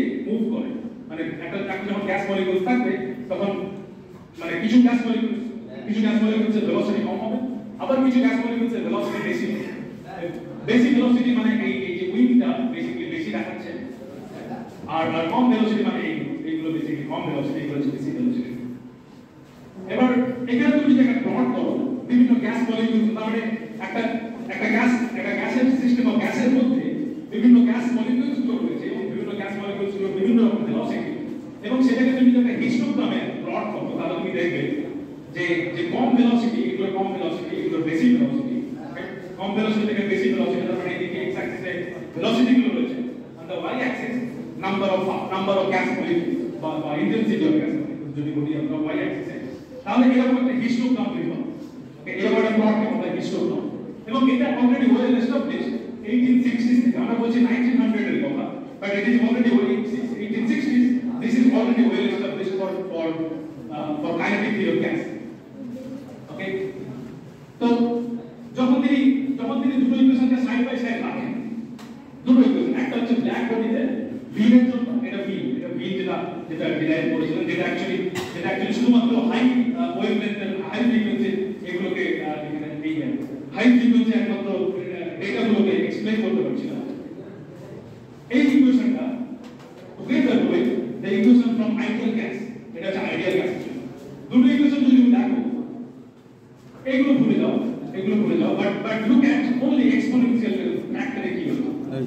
Okay? Exponential h nu over kt and exponential k is kinetic energy. K is kinetic energy over kt. So তুমি যদি exponential factor গুলো দেখো, exponential that one and exponential this one, তুমি বলবে যে kt and kt is exactly the same. Right? kt is energy, thermodynamic energy. That is exactly the same. শুধুমাত্র kinetic energy আর h nu এর difference হয়েছে। Remember, এটা হচ্ছে ideal গ্যাসের জন্য এর সাথে লাইটের কোনো সম্পর্ক নেই। নিজের সাথে লাইটের কোনো সম্পর্ক নেই। This is just the analogy that Einstein brought back. Okay? এখানে শুধুমাত্র আইডিয়াল গ্যাস আর উপরটা হচ্ছে লাইট, এটা ব্ল্যাক বডি লাইট। ওকে? সো তিনি বলেন, আইনস্টাইন বলেন এই দুটো ফর্মুলা যখন তিনি দেখেন, অ্যাকচুয়ালি তিনি কিছু বলেন, তখন আইনস্টাইন তখন বলেন যে kinetic energy and h nu must play very similar role কারণ they are analogous to each other. Okay, it was analogous to each other. So exactly the analogy is very important. Okay, তখন তিনি বলেন যে যদি আমরা light নিয়ে investigate করতে যাচ্ছি, let's talk about light. আমরা লাইট নিয়ে বলি লাইট দরকার নেই, let's go to ideal gas. Okay, কারণ ideal gas is more analogous to the light that we are trying to talk. তো ideal gas নিয়ে বলেন যে ideal gas কে আমরা নিই এবং ideal gas কে একটা বিভিন্ন গ্যাস মলিকিউল থেকে রয়েছে একটা ভলিউমের মধ্যে একটা বেলুনের মধ্যে বিভিন্ন গ্যাস মলিকিউল গুলো রয়েছে এবং আমরা কি করছি বেলুনের যে ভলিউমটা সেটাকে আমরা ছোট করব। ওকে, বেলুনের ভলিউমটা v থেকে আমরা v প্রাইম করছি। ওকে, প্রথমে v ছিল, বড় ভলিউম ছিল, তারপর আমরা বেলুনের ভলিউমটাকে ছোট করে আমরা v প্রাইম এ দিলাম। এইখানে what is the change in entropy? Okay, entropy তোমরা নিশ্চয়ই পড়েছো এবং এন্ট্রপি চেঞ্জ হবে এটা তিনি ক্যালকুলেট করতে শুরু করেন আইনস্টাইন।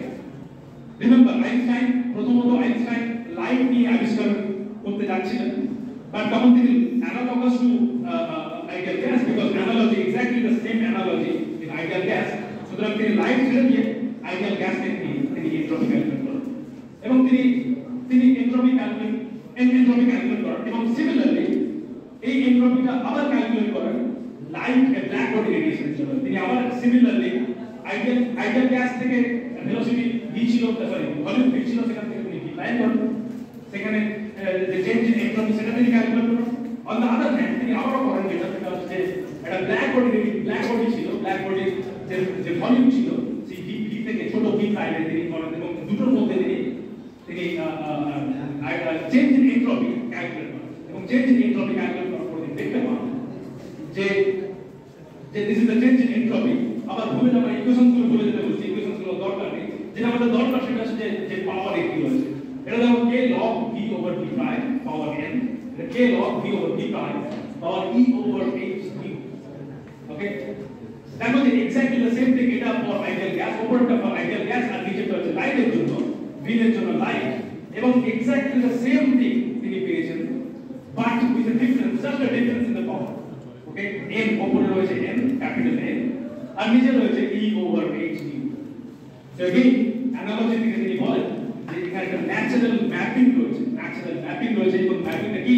ম্যাপিংটা হচ্ছে যে n, এই n টা must play, n should map to e over h nu.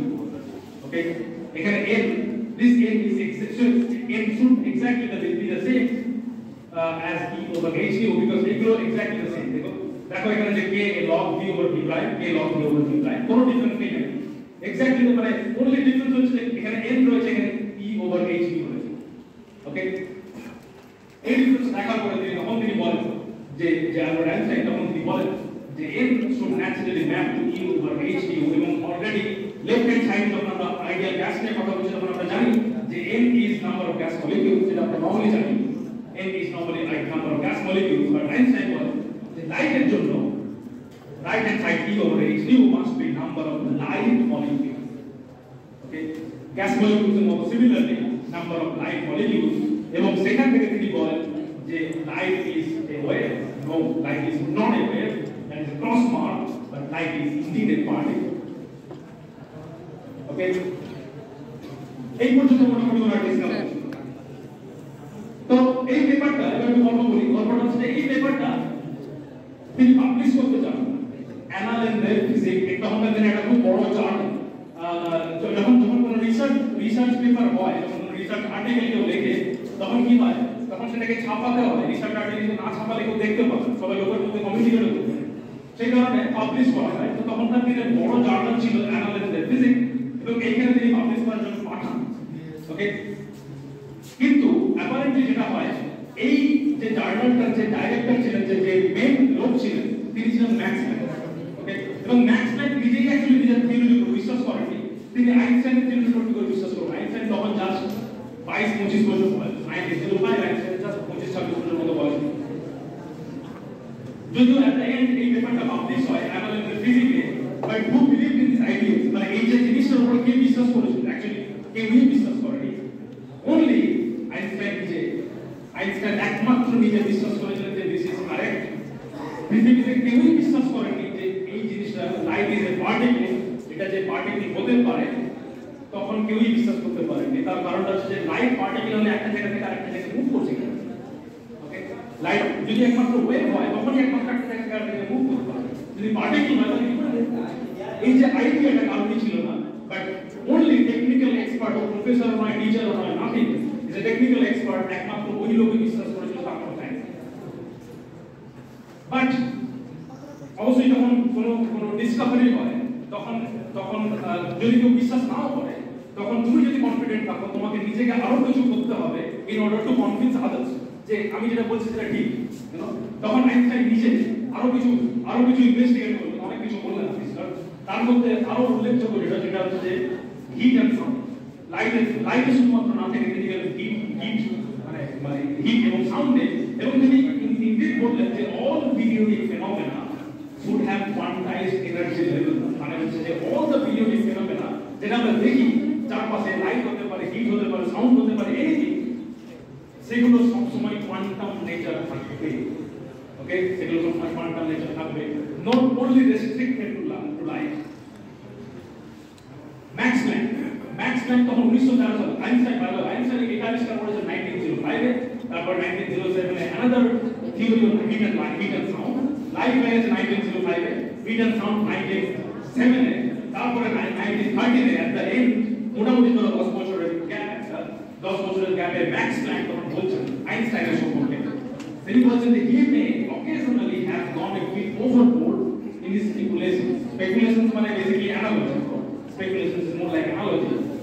Big overboard মানে একটু বেশি ভেবে ফেলেছেন, analogy একটু বেশি ভেবে ফেলেছেন। ম্যাক্স প্ল্যাঙ্ক নিজে বলছেন আইনস্টাইনের সম্পর্কে, as for instance in his hypothesis of light quantum, মানে লাইট যে পার্টিকেল, এই theory for example should not be held too much against him, মানে কেউ বিশ্বাস করে, কোন সায়েন্টিস্ট বিশ্বাস করে যে light is a particle. Okay, so should not be, Max Planck বলছেন যে এটা খুব বেশি, এটার বিরুদ্ধে খুব বেশি বলা উচিত নয়, because even for exact sciences, if one never takes any risks, no genuine innovations can be accomplished. Okay, মানে ধরো যখন তুমি কিছু নতুন কিছু করতে যাবে, তখন তোমাকে যেটা করতে হবে সেটা হচ্ছে তোমাকে কিছু রিস্ক নিতে হবে, সেই রিস্কে তুমি যদি না নাও তাহলে তোমার নতুন কিছু হবে না। সেই রিস্কটা কথা এখানে ম্যাক্স প্ল্যাঙ্ক বলছেন যে if one never takes any risks, no genuine innovations can be accomplished. Even though Max Planck আইনস্টাইনের সম্পর্কে এত ভালো কথা বলছেন, but apparently Max Planck এটাও still বিশ্বাস করেনি যে discrete energy levels of resonance are still okay. Max Planck still বলছেন যে this is fine. But light যদি পার্টিকেল হয় তার মাস কি, তার ওজন কত? লাইট পার্টিকেল ওজন কত? Is it zero mass? তার কি zero mass রয়েছে? No way, it cannot be. যদি zero mass হয় তাহলে লাইট থেকে আরেকটা মুভ করছে। ওকে, তো এই সমস্ত প্রশ্নগুলো অ্যাকচুয়ালি ম্যাক্স প্ল্যাঙ্কের মধ্যে ছিল। তারপরে 1914 এ ইয়ারটা ক্যালকুলেট করে 1914 রবার্ট মিল্টন অ্যাকচুয়ালি এক্সপেরিমেন্ট করেন on photoelectric effect. Okay, exact photoelectric, যে থিওরিটা ওটা আইনস্টাইন দিয়েছিলেন প্রথমে, অ্যানালজি থেকে এটা বললাম, বাট যে এক্সপেরিমেন্টটা তিনি করেন সেটা হচ্ছে রবার্ট মিল্টন 1914। তিনি কি করেন? তিনি করেন যখন একটা সার্কিট নিয়ে এসে, সার্কিট নিয়ে এখানে ক্যাপাসিটর রয়েছে, একটা ক্যাপাসিটর এবং কোনো ক্যাপাসিটর নিয়ে কি করছেন তিনি, একটা ক্যাপাসিটরে তিনি লাইট পেয়েছেন, ভিতরে লাইট পেয়েছেন। ওকে, লাইট পেয়েছেন, লাইটের এনার্জির উপর ডিপেন্ড করে কি তৈরি হবে, ফটো ইলেকট্রন তৈরি হবে, কিছু ফটো ইলেকট্রন তৈরি হবে। কারণ অফকোর্স যখন ক্যাপাসিটর থাকে তখন সেটা গ্রাউন্ড স্টেটে থেকে, যেটা বলছিলাম, যখন লাইট গেলে ক্যাপাসিটরের উপরে তখন কি হবে, ইলেকট্রনস গুলো এক্সাইটেড হবে। এক্সাইটেড হলে কি হবে, তাদের যদি এক্সাইটেশন এনার্জি যদি বেশি হয় দেন তারা অ্যাকচুয়ালি ক্যাপাসিটর থেকে বাইরে বেরিয়ে গেছে। ওকে, ক্যাপাসিটর থেকে বাইরে বেরিয়ে গেছে কিছু এবং বেরিয়ে আসার পর তাদের কাইনেটিক ভিউ মানে তাদের ভেলোসিটির উপর ডিপেন্ড করে, এদের ভেলোসিটির উপর ডিপেন্ড করে ওরা অ্যাকচুয়ালি এদিকে মুভ করতে পারে এবং মুভ করে এই সার্কিটটা কমপ্লিট করতে পারে। যখন সার্কিটটা কমপ্লিট করবে তখন তুমি এখানে একটা কারেন্ট দেখতে পাবে। ওকে, এখানে একটা অ্যামিটার রাখা আছে, এখানে তুমি কারেন্ট দেখতে পাবে এবং এই এক্সাক্ট এক্সপেরিমেন্টের রবার্ট মিলিগান 1940 তিনি কি করেন, তারপরে লাইটের ইন্টেন্সিটি বাড়ান, তার মানে বেশি লাইট। যদি আমার কাছে একটা টর্চ ছিল, তারপর আমি 4টা টর্চ নিলাম, ওকে, 4টা টর্চ নিলে কি হবে, বেশি ইন্টেন্স লাইট দিলাম, তার মানে কি হলো, বেশি ইন্টেন্স লাইট দিলে তিনি দেখলেন যে বেশি ফটো ইলেকট্রন তৈরি হলো, ওই ইলেকট্রনগুলো বেরিয়ে এসেছিল, বেশি ফটো ইলেকট্রন তৈরি হলো। এগেইন তারা আবার এদিকে মুভ করবে, মুভ করে এই সার্কিটটা কমপ্লিট করবে, সার্কিটটা কমপ্লিট করলে এখানে তুমি আবার কারেন্ট দেখবে। ওকে, কিন্তু তিনি দেখলেন যে রেড লাইট যদি নিয়ে আসি আমি, তারপরে তিনি কি করলেন যে রেড লাইট দিলেন, আগে ব্লু লাইট ছিল, এখন ছিল রেড লাইট। রেড লাইট এসে তিনি দেখলেন যে কোন ফটো ইলেকট্রন তৈরি হয়, একটাও ফটো ইলেকট্রন তৈরি হয়। যদি ওয়েভ নেচার হতো তাহলে অ্যাকচুয়ালি আমার কিছু ফটো ইলেকট্রন তৈরি হওয়ার কথা ছিল, বাট রেড লাইট এসে তিনি দেখলেন যে কোনো রকম কোনো ফটো ইলেকট্রন তৈরি হয়নি, তার কারণ যে কোনো এখানে কারেন্ট পাচ্ছি না, আমি কোনো কারেন্ট পাচ্ছি না, তার মানে এই সার্কিট কমপ্লিটই হচ্ছে না, সার্কিট কমপ্লিট হচ্ছে না বিকজ এখানে ফটো ইলেকট্রন তৈরি হয়। ওকে, এবং এটা এক্সপ্লেইন করা যায় বেসিক্যালি এই ইকুয়েশনটা থেকে যেটা আইনস্টাইনের দেওয়া ছিল, এটা হচ্ছে h নিউ হচ্ছে এনার্জি, h নিউ হচ্ছে এই এনার্জিটা যেটা আমরা লাইট থেকে দিচ্ছি, এবং এই এনার্জিটা দুটো ভাগে ভাগ হচ্ছে, একটা হচ্ছে W0 কে বলে ওয়ার্ক ফাংশন, মানে হচ্ছে মানে energy that is needed, that is required to bring out the electron from the capacitor. Okay, তারপরে k max, that is the kinetic energy of those electrons. Okay, so তারপর তিনি blue light, তারপর তিনি green light this দেখলেন still photo electron তৈরি হচ্ছে, but photo ইলেকট্রনগুলোর velocity বড় খুবই কম ভেলোসিটি, সুতরাং খুবই কম কারেন্ট পাবে, খুব আস্তে আস্তে করে ট্রাভেল করবে, খুবই কম কারেন্ট পাবে। অন দ্য আদার হ্যান্ড যদি ব্লু লাইট নিয়ে আসি, তারপর তিনি দেখলেন যে অ্যাকচুয়ালি খুবই তাড়াতাড়ি ফটো ইলেকট্রনগুলো দিকে পাস করতে পারে, উই গেট মোর কারেন্ট, আমরা বেশি কারেন্ট। এবং এই জিনিসটার উপর বেস করে তিনি যেটা ডিসকভার করলেন বা তিনি যেটা বললেন সেটা হচ্ছে যে লাইটের একটা সার্টেন ফ্রিকোয়েন্সি থাকতে হবে in order to produce this photo electron. এই ফটো ইলেকট্রনকে তৈরি করার জন্য আমাদের কিছু লাইটের একটা ফ্রিকোয়েন্সি, সার্টেন ফ্রিকোয়েন্সি আমাকে আসতেই হবে, তার চেয়ে ওই ফ্রিকোয়েন্সির চেয়ে কম যদি ফ্রিকোয়েন্সি লাইটের বের তাহলে অ্যাকচুয়ালি এই ফটো ইলেকট্রন তৈরি হবে। এবং সেই জিনিসটাই হচ্ছে থ্রেশহোল্ড লাইট ফ্রিকোয়েন্সি, আর সেটাই হচ্ছে এক্স্যাক্টলি যেটা আইনস্টাইন বলে গেছিলেন যে quantum nature of light. Robert Millikan বলছেন তো we are confronted, so Robert Millikan এই ধরনের এক্সপেরিমেন্টটা করার পরে এই এক্সপেরিমেন্ট বেসিক্যালি প্রুফ করে যে আইনস্টাইনের থিওরিটা সত্যিই ছিল এবং light is indeed A particle. তখন রবার্ট মিলিগান বলছেন যে we are confronted by the astonishing situation that these facts were correctly and exactly predicted 9 years ago by a form of quantum theory which has now been pretty much abandoned. মানে quantum থিওরিতে Einstein যেটা বলেছিলেন already সেটা কেউ বিশ্বাস করেনি, তো Robert মিলিগান এক্সপেরিমেন্টটা করার পরে তিনি বলছেন যে 9 বছর আগে অলরেডি আইনস্টাইন বলে গেছিলেন, তবে কেউ বিশ্বাস করেনি। কেন বিশ্বাস করেনি? তোমরা এটা বিশ্বাস করা উচিত ছিল actually. This has now been pretty much abandoned. Niels Bohr প্রচন্ড ফানি হয়েছে, তিনি প্রচন্ড ফানি হয়ে জিনিসটা লেখেন, তিনি লেখেন যে when I received a telegram from Albert Einstein confirming the existence of light quanta, I would point out to him that the telegram itself transmitted by electromagnetic waves was a proof against them. মানে যখনই একটা Telegram যখন একটা জায়গায় move করছে তখন transmit হচ্ছে through electromagnetic wave. ওকে, এবং সেই টেলিগ্রামটা যদি আইনস্টাইন থেকে পেতাম তাহলে আমি আইনস্টাইনকে বলতাম যে এটা ইলেকট্রোম্যাগনেটিক ওয়েভের মধ্য দিয়ে আসছে, তুমি কি করে বলছো এটা light? Okay, light is a particle, তুমি কি করে বলছো যে এটা পার্টিকেল? ওকে, এটা খুব পর্যন্ত ফানি হয়ে যাবে বলা Nils bore. at the end Albert Einstein তিনি নোবেল প্রাইজ পান, তিনি নোবেল প্রাইজ পান। তো again আমি প্রথমে দেখিয়েছিলাম এটা যে for his services to theoretical physics and especially for his discovery of the law of photoelectric effect, তো এটার জন্য তিনি নোবেল প্রাইজ পান। বাট এই যে জিনিসটা এখানে যেটা লেখা আছে, যেটা নোবেল কমিটি থেকে যেটা লিখেছে, এটা অ্যাকচুয়ালি একটু ভেগ মানে খুব ডিটেইলড নয়। ফর এক্সাম্পল তুমি যদি দেখো নিলস বোর, যেটা বোর মডেল আবিষ্কার করার জন্য নিলস বোরকে নোবেল প্রাইজ দেওয়া হয়েছিল। নিলস বোরকে নোবেল প্রাইজ দেওয়া 1922 তে, অ্যালবার্ট আইনস্টাইন নোবেল প্রাইজ পান 1921 এবং নিলস বোর পান 1922 তে। নিলস বোর সম্পর্কে যখন লেখা হচ্ছে একই জিনিস এরকম নোবেল কমিটিতে যখন লেখা হচ্ছে, তখন লেখা হচ্ছে যে for his services in the investigation of the structure of atoms and of the radiation emanating from them, মানে অ্যাটমের স্ট্রাকচার, সেখান থেকে রেডিয়েশন বের হচ্ছে এবং প্রচন্ড ডিটেইলড ওয়েতে এখানে লেখা রয়েছে। বাট আইনস্টাইন সম্পর্কে একটা খুব ভেগ ওয়েতে একটা পাতি কথা লিখে দেওয়া হয়েছে, পাতি বাংলায় বলছে for his services to theoretical physics and especially for his discovery of the law of photoelectricity।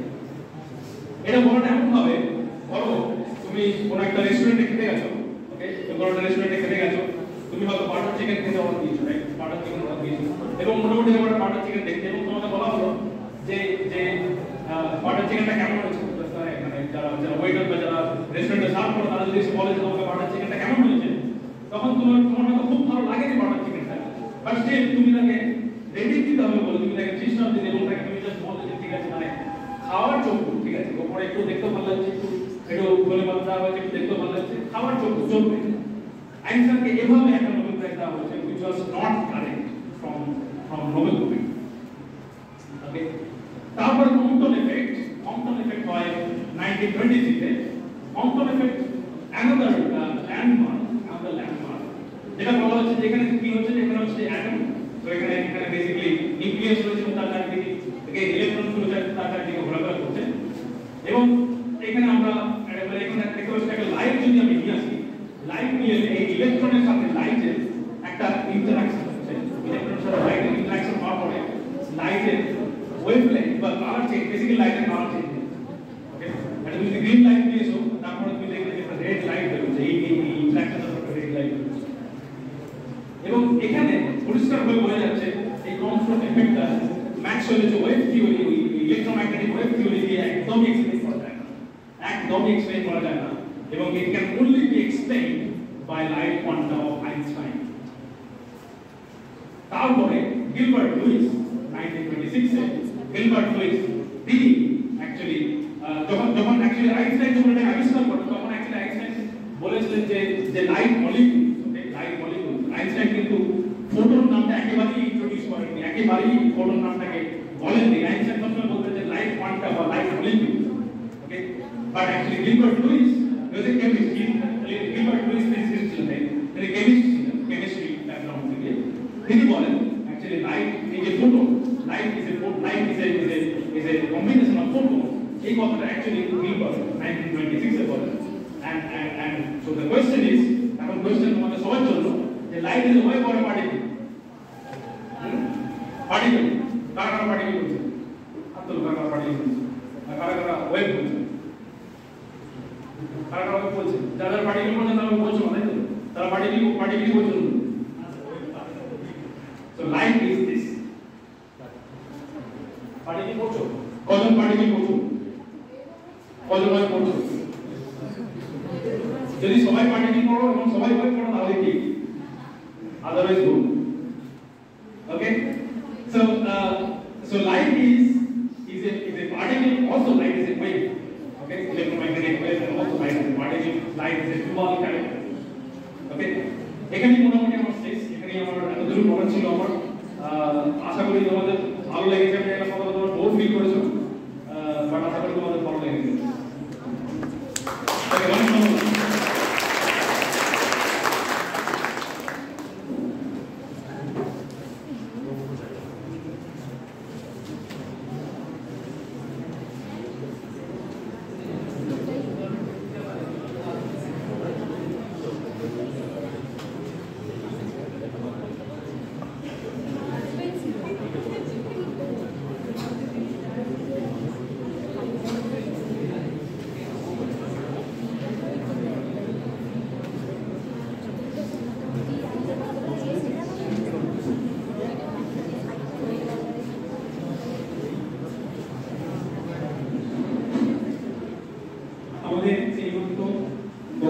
বক্তব্য শেষ করলেন।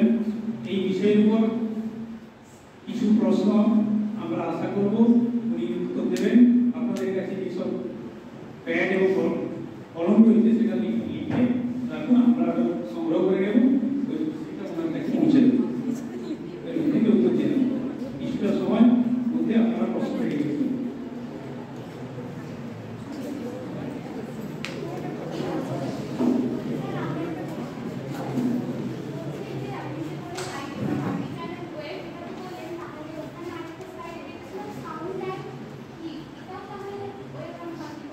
Sound is a wave, sound is more a wave, but sound is energy that is also sound के particle थोड़ा technique मुश्किल, sound is always there, but sound is energy যদি periodic sound হয়, যদি periodic sound হয়, periodic sound হলে তার যে energy that is always one time periodic, ওটাই বেসিক্যালি আইনস্টাইন বলছেন।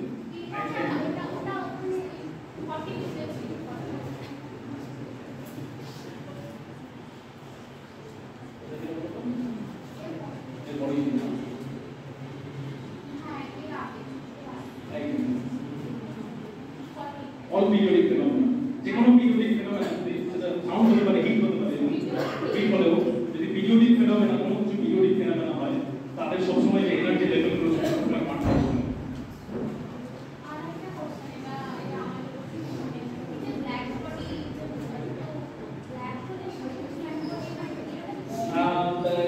না, ব্ল্যাক বডি আর ব্ল্যাক হোল অন্য জিনিস। ব্ল্যাক বডি আর ব্ল্যাক হোল অন্য জিনিস, হ্যাঁ মোটামুটি অ্যানালগাসলি সিমিলার বলা যেতে পারে। হ্যাঁ বলা যেতে পারে কারণ ব্ল্যাক হোল ইজ সামথিং যেখানে যে কোনো জিনিস অ্যাবজর্ব কোনো জিনিস অ্যাবজর্ব করবে, ব্ল্যাক বডি ইজ সামথিং যে কোনো জিনিস অ্যাবজর্ব করবে। ব্ল্যাক হোলেরও থার্মোডাইনামিক্স থাকে। এটা বেসিক্যালি থার্মোডাইনামিক্স, যেটা বললাম এটা বেসিক্যালি থার্মোডাইনামিক্স।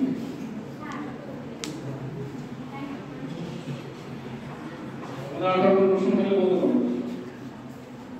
ফিজিক্স থেকে বলতে পারবো না, আপনি যা বুঝি পড়াশোনা থেকে বলেই হবে, যা বুঝি।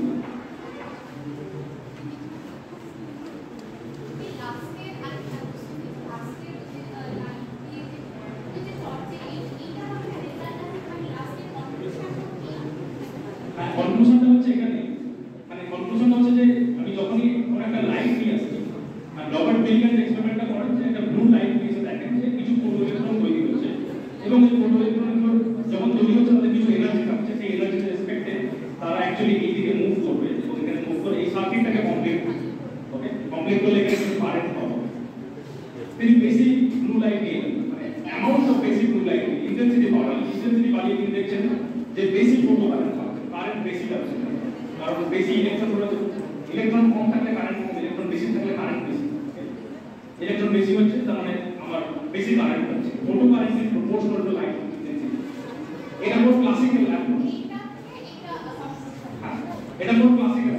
বাট তারপরে তিনি দেখলেন যে লাইট রেড লাইট যদি নিয়ে আসি, বিকজ তার ওয়েভলেন্থ প্রচন্ড বেশি, ফ্রিকোয়েন্সি অনেক কম, ফ্রিকোয়েন্সি কম হওয়ার জন্য তার এনার্জি কম, এনার্জি কম হওয়ার জন্য কোনো ফোটো ইলেকট্রন তৈরি হচ্ছে। তার মানে একটা থ্রেশহোল্ড লাইটের একটা থ্রেশহোল্ড ফ্রিকোয়েন্সি থাকতেই হবে in order to produce a photoelectron.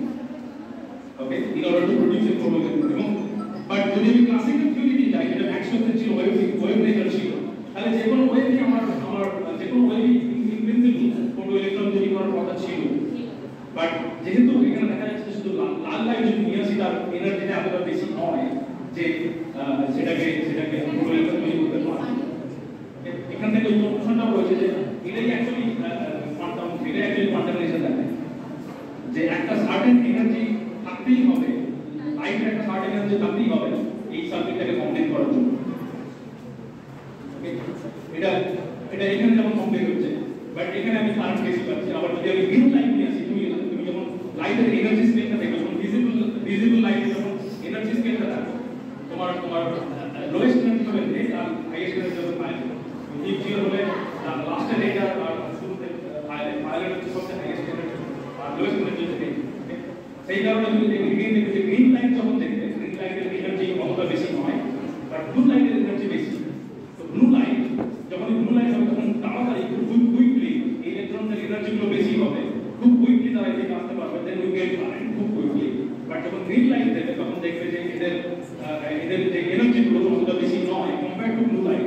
সেই কারণে এদের যে কারেন্টটা পাবে সেই কারেন্টটা অনেক বেরিয়ে যাবে সেই কারণে এখান থেকে এই কনক্লুশনটা বেশি দিলাম।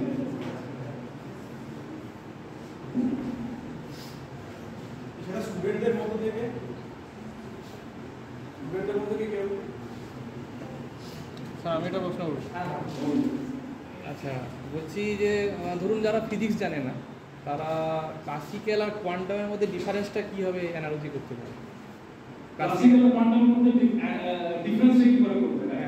মানে ক্লাসিক্যাল আর কোয়ান্টামের মধ্যে এই জিনিসটা মানে তাদের মধ্যে ধারণাটা কীভাবে আসবে ইজিলি আর কি?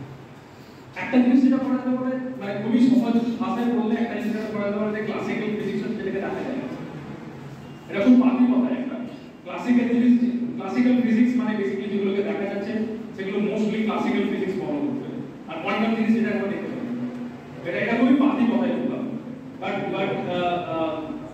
অ্যাপারেন্টলি আমি ওই মানে উইদাউট ব্রিঙ্গিং ফিজিক্স কোয়ান্টাম ফিজিক্সটাকে ওভাবে ডেসক্রাইব করাটা একটু মুশকিল কোয়ান্টাম ফিজিক্সটাকে ফিজিক্স না দিয়ে ডেসক্রাইব করাটা প্রচন্ড মুশকিল তো ক্লাসিক্যাল আর কোয়ান্টামের মেইন ডিফারেন্স যেটা সেটা একটা সার্টেন ওয়েভলেন্থ আছে যেটাকে আমরা বলি ডি ব্রগলি ওয়েভলেন্থ এবার ডি ব্রগলি ওয়েভলেন্থ এবার যে কোনো যখন সিস্টেম থাকে আমরা যদি সিস্টেম অফ গ্যাস থাকে বা সিস্টেম অফ পার্টিকেল বা যে কোনো কিছু থাকে তখন দুটো পার্টিকেল বা একটা সিস্টেম অফ পার্টিকেলস দুটো পার্টিকেলসের মধ্যে যে ডিসটেন্স যে সেপারেশন দুটো পার্টিকেলের মধ্যে ডিসটেন্স সেই ডিসটেন্সটা যদি ওই ডি ব্রগলি ওয়েভলেন্থের চেয়ে কম হয় তাহলেই কোয়ান্টাম আর যদি ডি ব্রগলি ওয়েভলেন্থের বেশি হয় তাহলে হচ্ছে কোয়ান্টাম ফিজিক্সটাকে ক্লাসিক মানে উইদাউট ব্রিঙ্গিং ফিজিক্স ডেসক্রাইব করা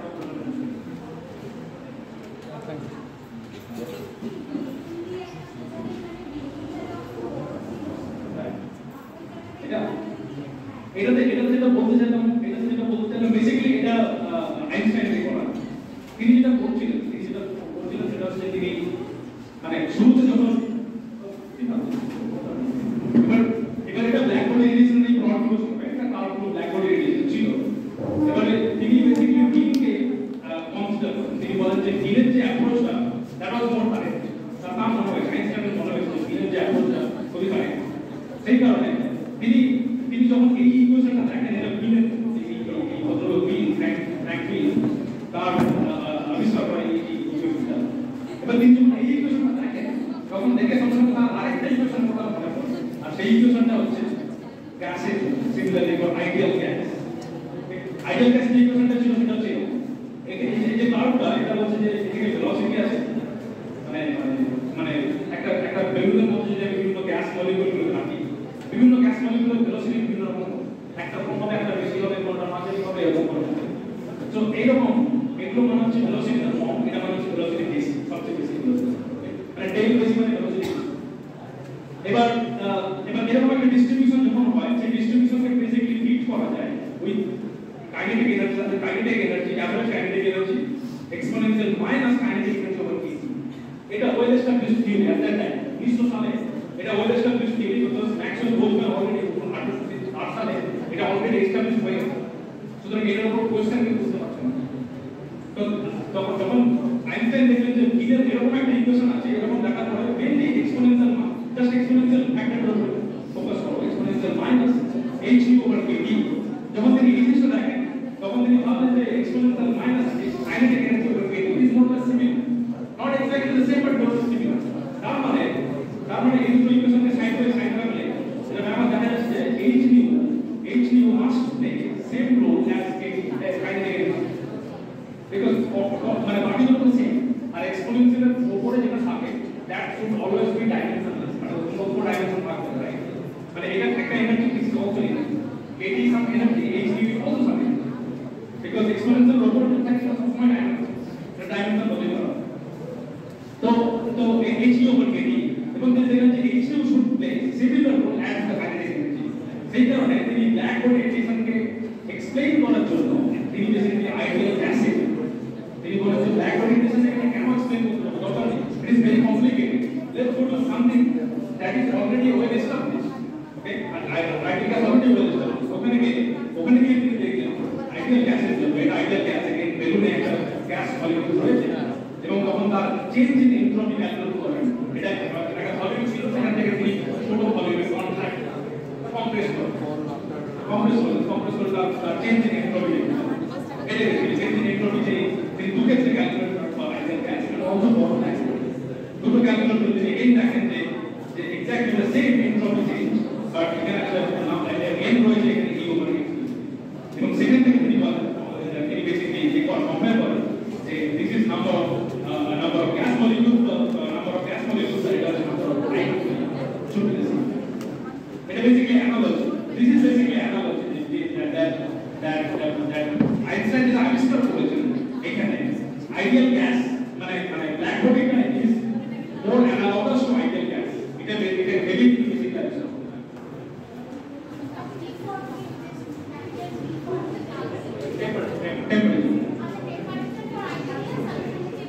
Temperature inside the tank. Ideal gas is a black temperature is a black temperature. I mean, equation is going to be architecture, but একটা তো equation আপনি কত মানে কিছু করতে পারেন। স্টুডেন্টদের থেকে কিছু কোশ্চেন আসতো সবাই স্যারেরা কিছু স্টুডেন্টদের কোশ্চেন আছে আগামী তোমরা কিছু বুঝতে পারো যে কোনো কোশ্চেন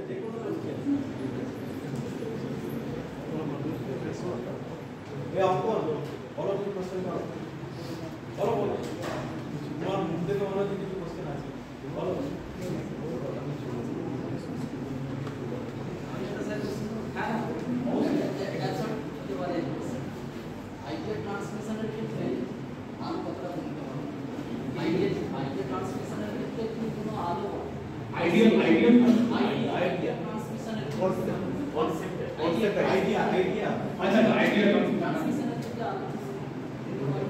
আলো আইডিয়া ট্রান্সমিশন ক্ষেত্রে আলো কোন ভূমিকা পালন আমার জানা নেই আর আমার এটা স্যার একটা মেটাফিজিক্সের প্রশ্ন হয়ে যাচ্ছে এটা ফিজিক্সের প্রশ্ন না স্যার মানে কোনো লজিকের কথা বলছেন ওরা থিওরিটা দেখছেন যে আপনি যেটা বলেন লাইটটা পড়লো পড়ার পর কোনটা এলো কি একটা ফ্লো আছে আপনি একটা কোনো থিওরিটা দেখছেন বা একটা অবজারভেশন করছেন সেটা যে দেখছেন এই দেখাটা তো এলে আপনার ভিতরে একটা ইফেক্ট করবে সেই যে রেটা এসে পড়ছে সেখানে কিছু কোনো কনসেপ্ট প্রমাণ করে কনসেপ্ট প্রমাণ করে আনছি কিন্তু বাট অ্যাপারেন্টলি যখন নিউটন যখন একদম শুরুতে বলেছিলেন তিনি অ্যাকচুয়ালি নিউটন যখন এখানে বলেছিলেন যে লাইট ইজ এ পার্টিকেল তখন অ্যাকচুয়ালি তিনি কিন্তু এটাই আবিষ্কার এটাই বলেছিলেন যে light as a straight line যখন আসে আমাদের চোখে যখন পড়ে তখন স্ট্রেট লাইন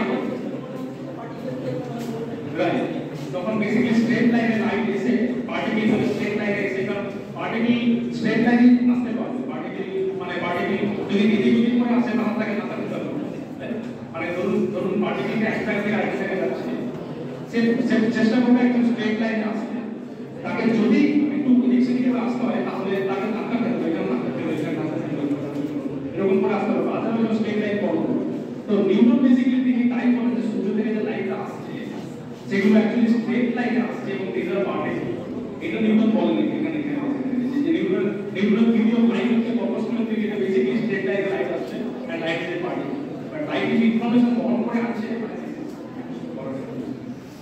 তবে স্যার আমি একটা কমেন্ট করতে চাইছি সেটা হচ্ছে কি এখন আপনি গুগলে সার্চ করলে দেখতে পাবেন এটা তো অনেক আর্টিকেল মানে স্টাডি করছে রিসার্চ করছে চেষ্টা করছে কানেক্ট করার চেষ্টা করছে এই কনসাসনেস এর সাথে কোয়ান্টাম মেকানিক্স বা ফিলোসফিক্যাল পয়েন্ট অফ ভিউ থেকে কোনো কানেকশন আছে মানে কনসাসনেস এটা আপনি বললেন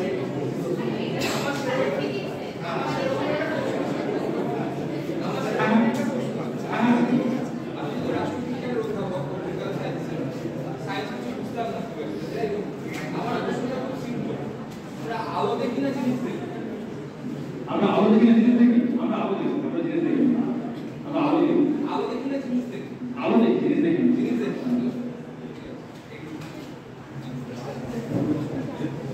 মানে আলোটা জিনিসের উপর পড়ার পরে আমরা জিনিস দেখতে পাই বাট আমরা জিনিস দেখি না আমরা আলো দেখি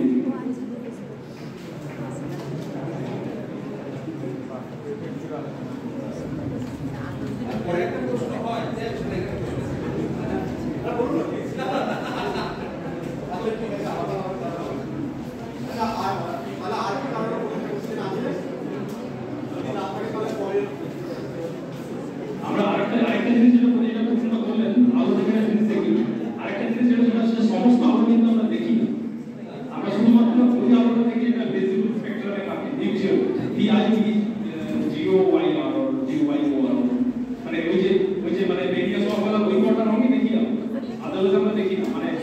বাইরেও অনেক কিছু রয়েছে যেটা আমরা দেখতে পাই। ফর এক্সাম্পল একটা ছোট উদাহরণ দিই। উদাহরণ হচ্ছে আমরা যখন বসে আছি এখানে আমরা ফিল করি যে গরম, বাইরে প্রচুর গরম।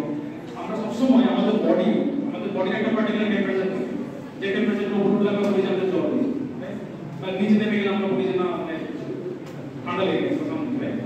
তো আমাদের বডি যখন কনস্ট্যান্ট টেম্পারেচার থাকে, বাট স্টিল বডি কিছু হিট, কিছু এনার্জি বডি সবসময় নেয়, বডি সবসময় কিছু না কিছু এনার্জি যাচ্ছে।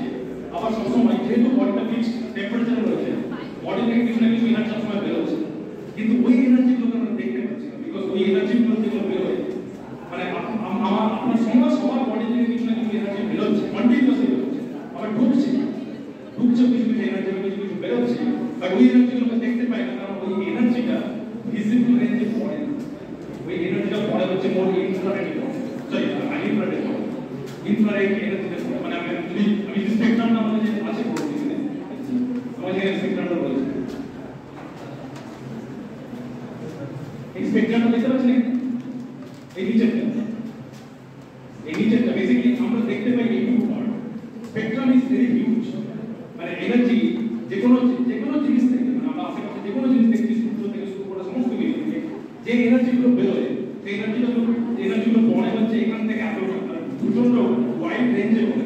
বাট অ্যাপারেন্টলি আমরা দেখতে পাই চোখে শুধুমাত্র এইটুকু পার্ট আমরা দেখতে পাই। আমাদের বডি থেকে যেটা বেরোয়, যেটা বলছি আমাদের বডি থেকে যেটা রুম টেম্পারেচারে যেগুলো থাকে 300 কেলভিন বডি রুম টেম্পারেচারে যেগুলো সিস্টেমগুলো থাকে, তাদের থেকে যে এনার্জিটা বেরোয় সেটা এই রেঞ্জে পড়ে, এইরকম রেঞ্জে, ইনফ্রারেড, মাইক্রোওয়েভ, ইনফ্রারেড, এই রেঞ্জে পড়ে। বাট এটা কোনো কালার নেই, এটা কোনো কালারই পায় না, সেগুলো দেখতে পাই। আমরা একমাত্র দেখতে পাই ওগুলো যেগুলো কালার রয়েছে, যে এনার্জি কালার রয়েছে, এবং সেগুলো হচ্ছে ভিজিবল রেঞ্জে।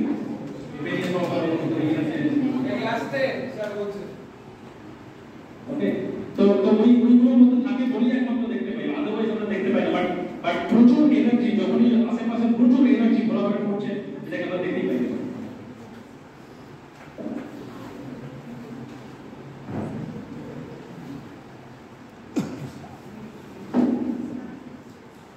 এই প্রসঙ্গে সৃজন স্যারের মানে প্রসঙ্গটা তুলে একটু অ্যাড করে আমি বলতে চাইছি, একটা জাস্ট কমেন্ট করছি যে আমাদের দেখার প্রসঙ্গে যেমন ধরুন আমরা তো নানা রকম রঙিন কি বলবো 7 রকম কিছু দেখতে পাচ্ছি। আচ্ছা, আমার প্রশ্ন হচ্ছে যে মানে সমস্ত প্রাণী কি একরকম ভাবে দেখতে পায়? প্রশ্নটা কিন্তু নয়, না না। যেমন কুকুর কিন্তু সব দিকে ব্ল্যাক এন্ড হোয়াইট দেখে।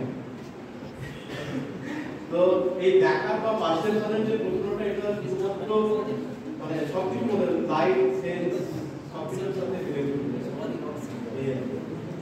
ভেরি ইন্টারেস্টিং, মানে আমাদের গ্রেট ইন্টারেস্টিং। তো আজকে আমরা এই প্রশ্ন উত্তর করবো এখানেই শেষ হতে, যদি আর ভারত পরিস্থিতি না থাকে, এবং সবাই আরেকবার স্পিকারকে একটু থ্যাংক জানান।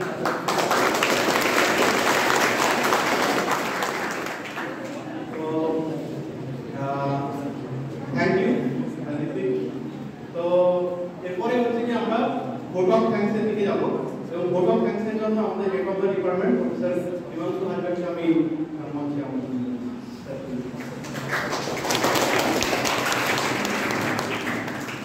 একটা ছোট্ট জিনিস বলে দিই, যদি আমার সাথে কেউ কন্ট্যাক্ট করতে চাও তাহলে এখানে ইমেল অ্যাড্রেস রয়েছে rittik@iitism.ac.in। তো তোমরা নির্দ্বিধায় কন্ট্যাক্ট করতে পারো, যখন খুশি আমার সাথে জয়েন করতে পারো ইমেল। ওকে, যে কোনো রকম প্রশ্ন, মানে ফিজিক্স বা ইন জেনারেল সায়েন্স নিয়ে প্রশ্ন করি, কোনো রকম মানে অন্য কিছু মানে কোনো চিন্তা করার দরকার নেই, মানে যেটা জিজ্ঞেস করবো কোনো রকম দ্বিধায় নেই, যে কোনো রকমের প্রশ্ন জিজ্ঞেস করতে পারবো।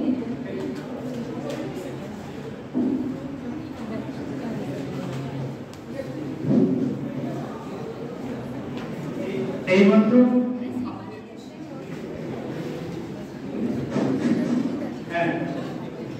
আমাদের এই মনোগ্রাহী সেমিনারটি শেষ হলো। সবাই ভাবি আমন্ত্রিত বক্তা এত সুন্দরভাবে বলেছেন যে প্রত্যেকেরই ভালো লেগেছে।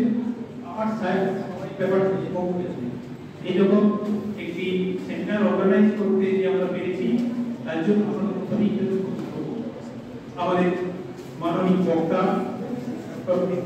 মন্ডল মহাশয়কে ধন্যবাদ জানাবো আমাদের ডিপার্টমেন্ট অফ ফিজিক্স এবং আমাদের কলেজ সীতারাম কলেজের পক্ষ থেকে। এই আলোচনা সভাটি আয়োজন করার জন্য আমাদের পূর্ববর্তী সহায়তা করেছেন আমাদের কলেজের অধ্যক্ষ doctor Shamu Ali, department of physics এবং সার্বকের পক্ষ থেকে কৃতজ্ঞতা জানাই।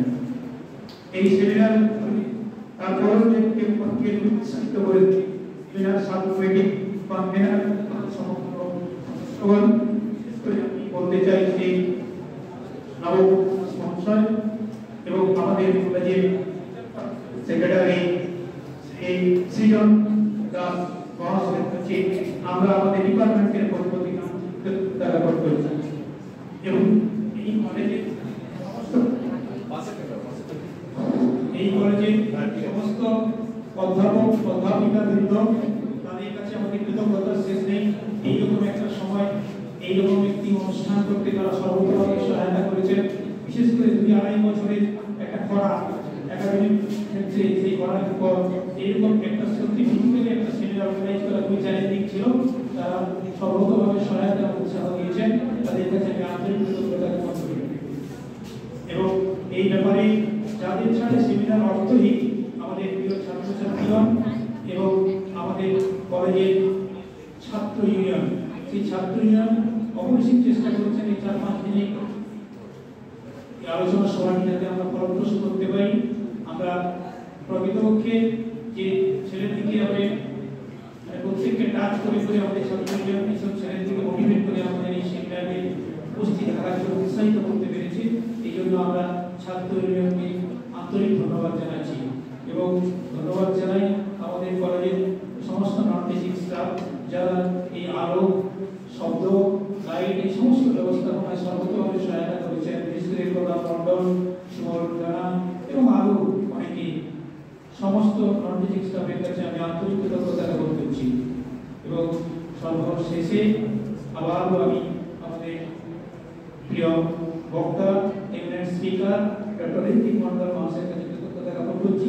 আশা করছি আগামী দিনে ওরা নিরন্তর সহায়তা আমরা পাবো।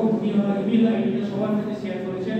আপনাদের বিজ্ঞান বিষয় যা কিছু মনে হবে আপনাদের সঙ্গে শেয়ার করতে পারেন, এটা আমাদের কাছে একটা বিরাট পাওনা। এর জন্য ওনাকে আরো কৃতজ্ঞতা জানাই। আপনাকে আমার সাথে একবার হাত তালি ওনাকে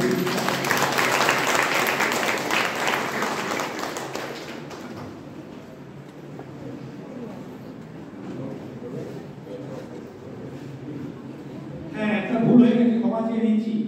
আসলে আমাদের এই সেমিনারটা একটা কোলাবোরেটিভ প্রসেসের মধ্য দিয়ে হয়েছে। মুম্বেরিয়া কলেজের ফিজিক্স ডিপার্টমেন্টের সাথে আমরা করেছি। আমাদের ওই কলেজের ফিজিক্সের একজন স্যার এসেছেন, তার সাথে আমরা একসাথে লাঞ্চও করেছি। ওনাকে ওনার